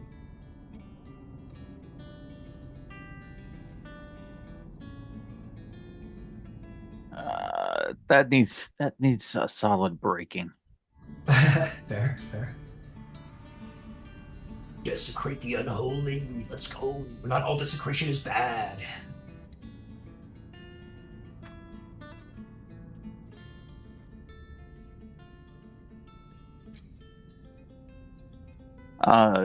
If I can get, we've got two dwarves with us. Sure do. If I can get them to help me figure out where to break this thing, to knock it open. Yeah, you got Uncle Hodrick as well. So you got three of them dwarves, Sergeant as well. Between all of them and their stone cunning, they like look over the thing, they like spit on it, and like evil thing. They look it over, and after a couple of minutes, they like say, anyone got a like a chisel or anything like, or like an iron spike or anything like that? Solid pointed object, anything like that? Yeah. Like a python. Yeah, like a python. They don't have climbing gear. Yeah, I've got a climbing kit too. Hey, perfect. They'll grab like a python and I also have dynamite. goes. They like point the python. Like, if you hit it precisely here and you do it a couple of times, you might be. If you pull out a stick of dynamite, he goes, "Ow!" They all just kind of like get up and like, "You fucker!" They're like, "Oh, you think you're so funny with your dynamite?" And they back up, and you can absolutely, in the name of Vecna, kaboom, if you want. Yeah, if you want to like just set her down and do a little Hail Mary and. Absolutely, but first, I'm going to anoint the top of it. I'm going to take the time to cast ceremony. Oh, okay. You take it I'm going to atone the top. Yeah. I'm going to spend 2 out of my 4 vials of holy water to anoint it, and then I'm going to blow it up. I'll tell you what. You're casting ceremony to do what exactly? Like, there's options. What's the choice? Ceremony. I jumped off of it. Let me scroll back.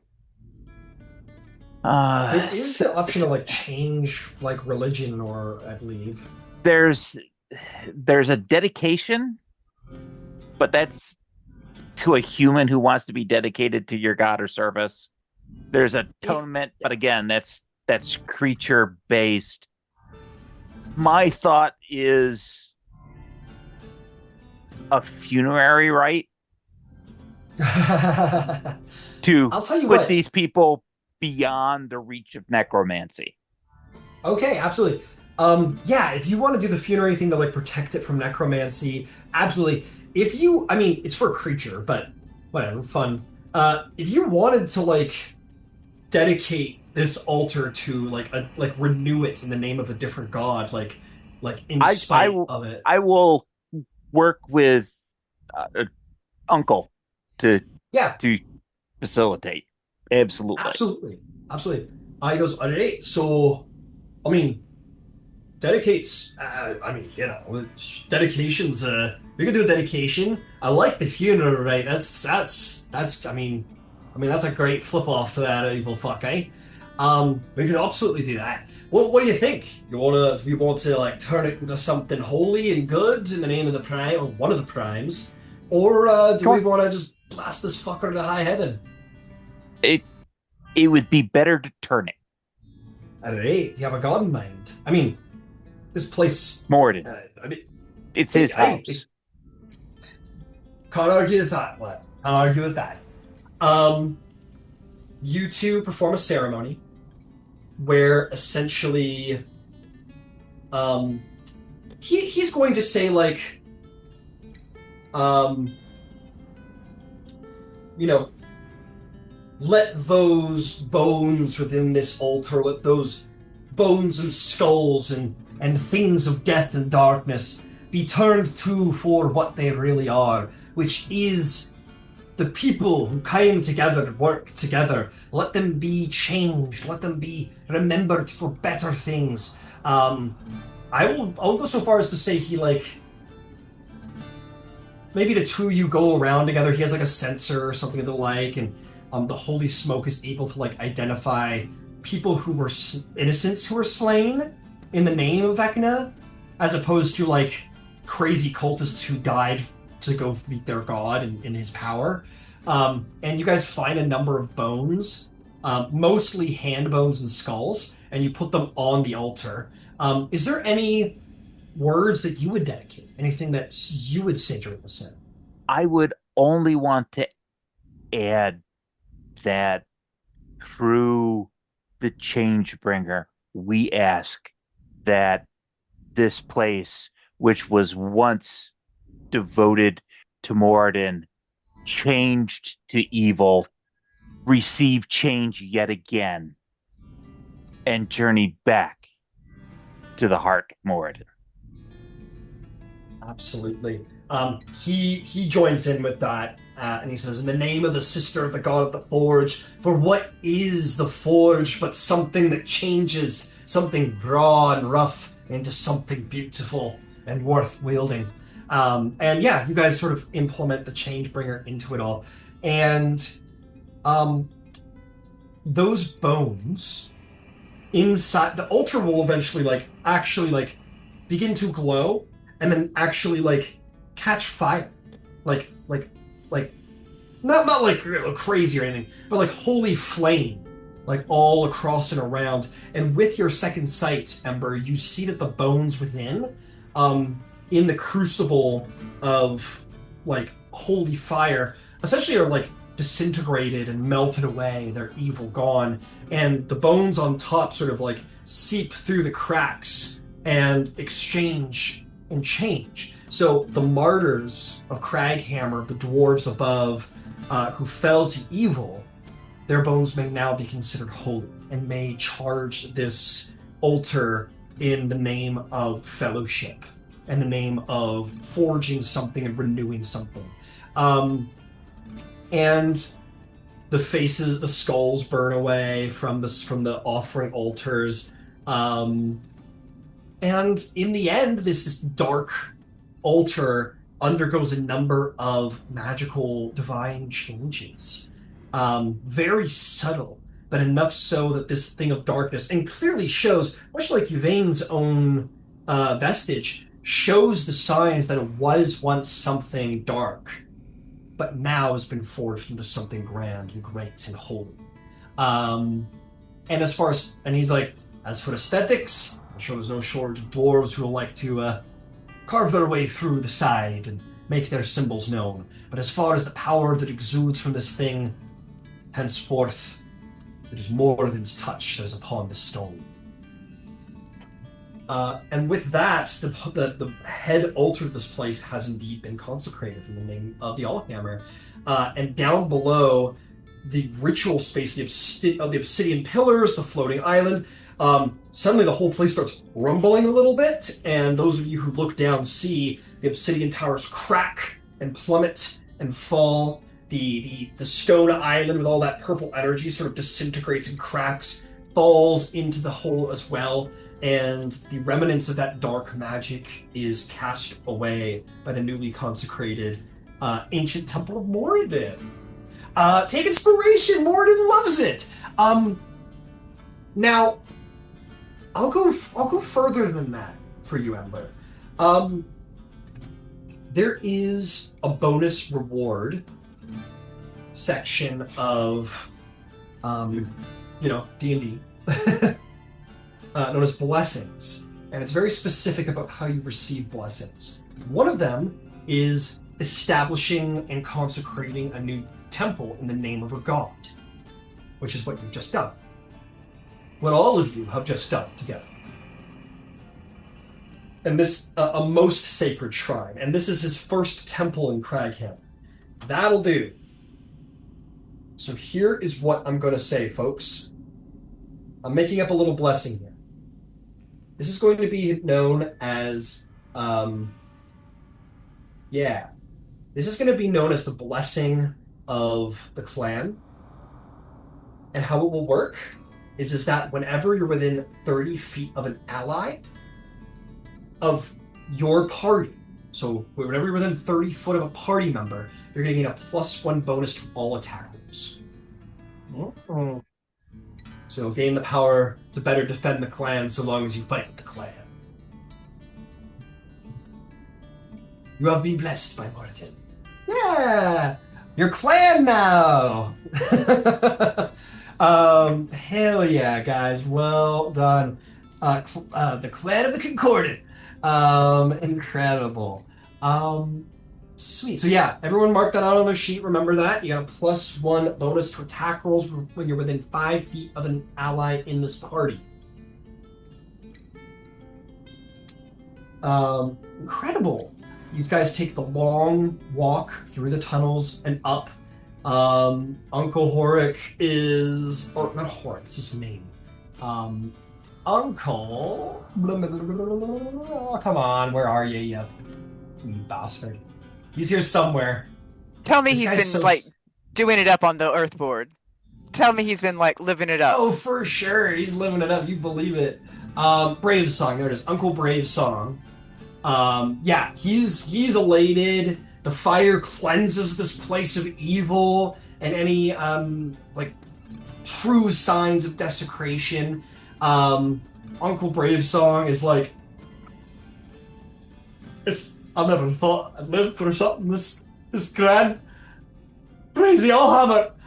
He's beside himself. He's like a total history, religious, ancient temples buff. And this is the oldest temple in these mountains dedicated to the Allhammer. He goes, oh, this is the open dark temple to Moradin, and now it's like a handful of heaven.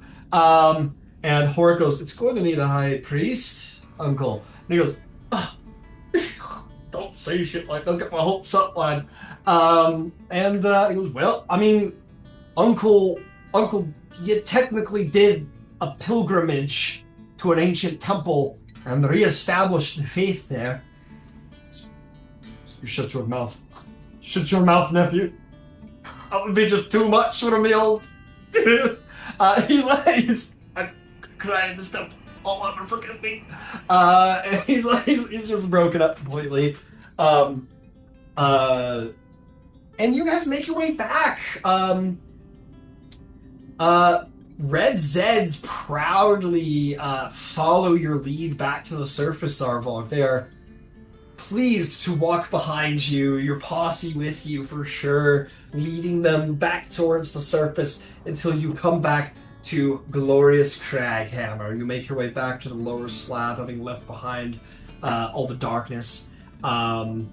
Maybe here and there, there's one or two instances of something hissing in the dark and fleeing before it could be harmed.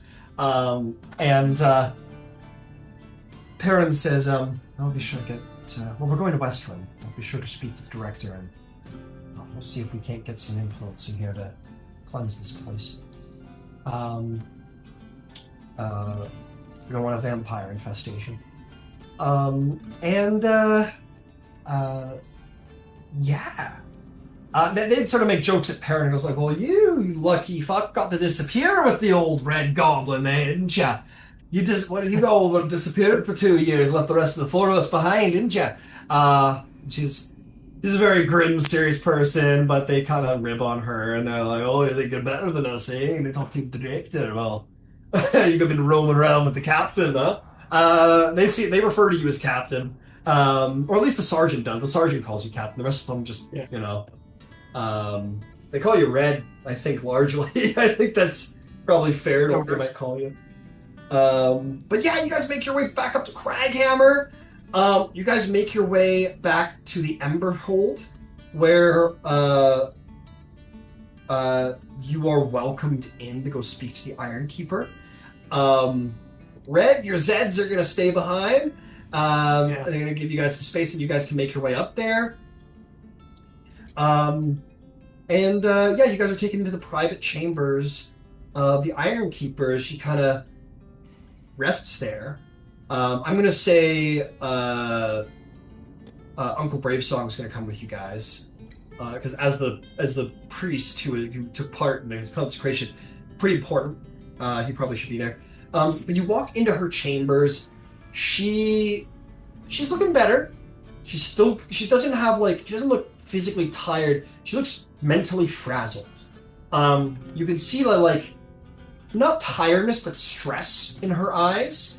Her eyes sort of like whipping around a little bit more than you knew them to, like someone who's like, there's a paranoia to her a little bit, like something's in the corner over there a little bit. But you guys come in, she isn't completely beyond her wits, so I was going to see it in her eyes. But Iron Keeper Paluda will say, I heard you had news.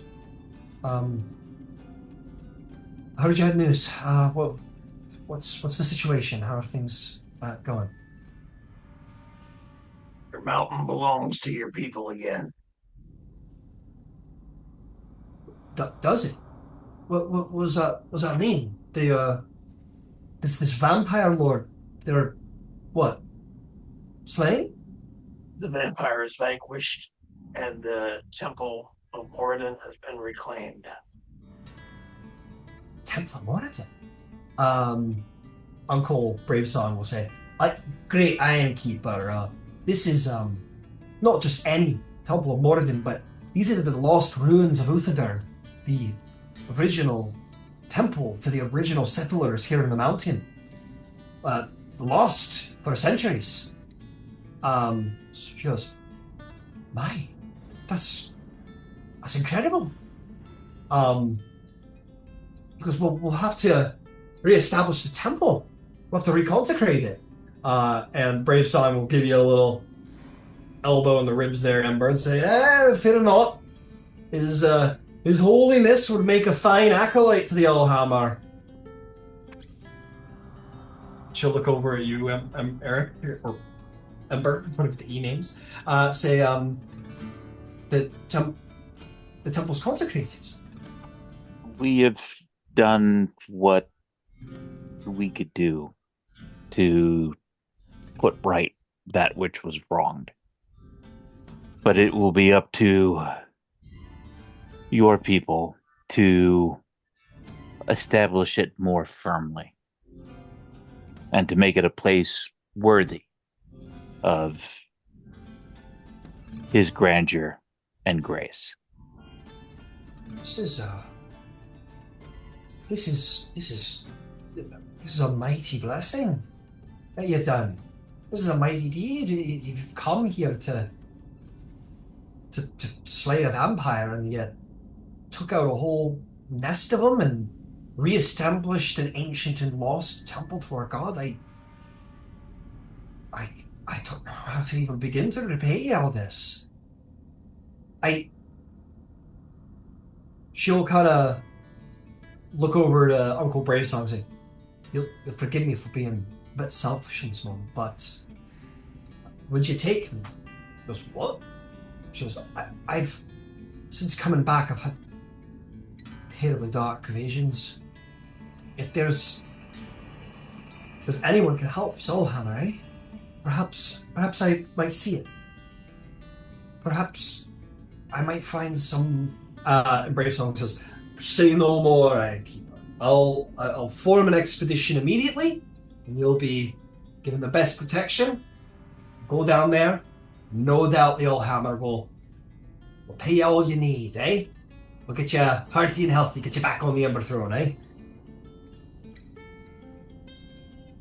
She nods and looks back to all of you and says, "Well, I owe you, Craghammer owes all of you something fierce. If there's anything that you would ask of me or the city, I mean, keep it, call it a boon that we are owed to you if you wish, or if you have something in mind. I don't think we could even begin to repay you."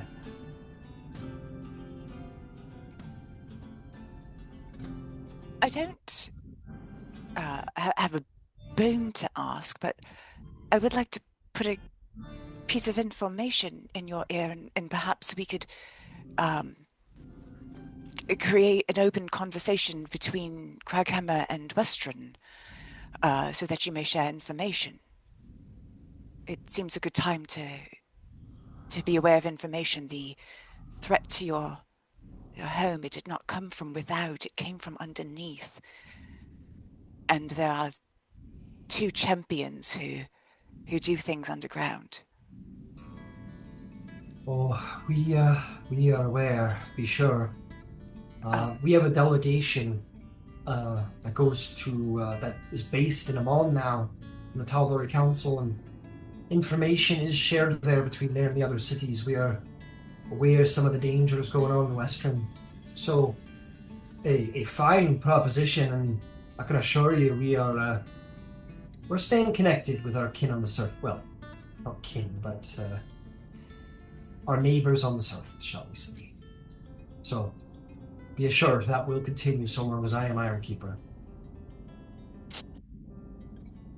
As we have information about these things, we will see to it that it gets you quickly. Just make sure the Tal'Dorei Council's aware, and it'll surely find its way to my ears. You can be sure of that.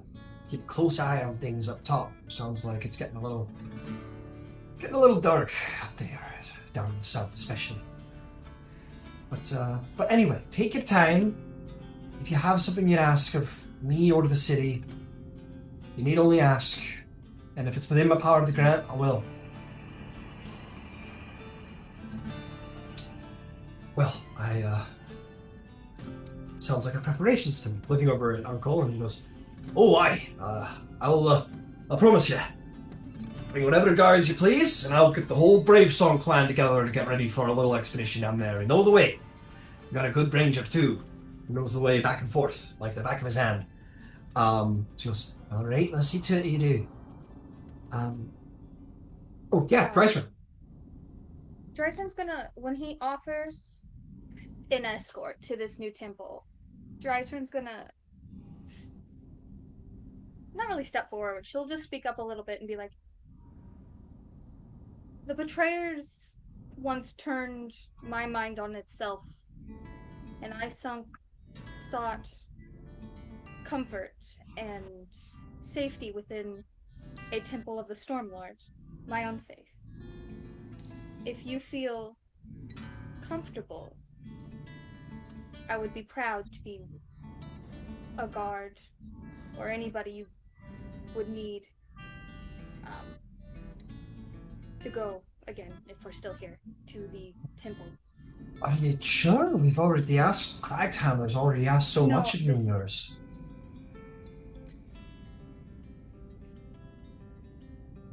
The betrayers have turned too many people, too many beings in on themselves and made them face their worst fears, and we have now lived through it. And I will be there as anything but mostly as a pillar of strength to help fight against it. So I promise, if you need somebody you feel can protect you, I will go. I'd be honored. Honestly, honored for any of you. I know you have important business to attend to, but if you wish to stay around for a day and let us honor you with a proper feasting, and maybe even come with me and Cleric of Stormlord and the Priest Bravesong, you'd honor us. But so please, if you'd like to stay at least a day for that little pilgrimage, you'd honor us. I'd be honored to walk with Clan Gravesong. Hey, well, that's good. As we are coming to the end of our time, I'll say that you leave the Iron Keeper to what rest she can gain, but has perhaps wisely decided to take in this as a holy sign and see it with her own eyes and maybe find some solace in this most ancient and sacred place of Allhammer. You all, whoever would wish to, is welcome to go on that little pilgrimage.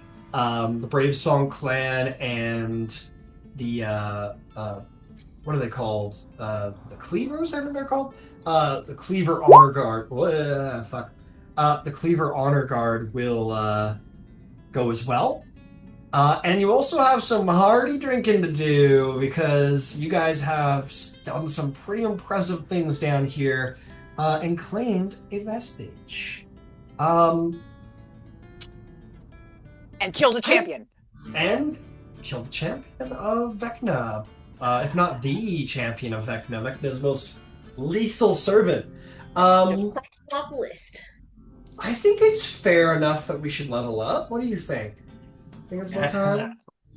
Hell yeah. Take her to 14, and that's where we'll call the session. And next week, we'll wrap up things in Craghammer and head on back to Western.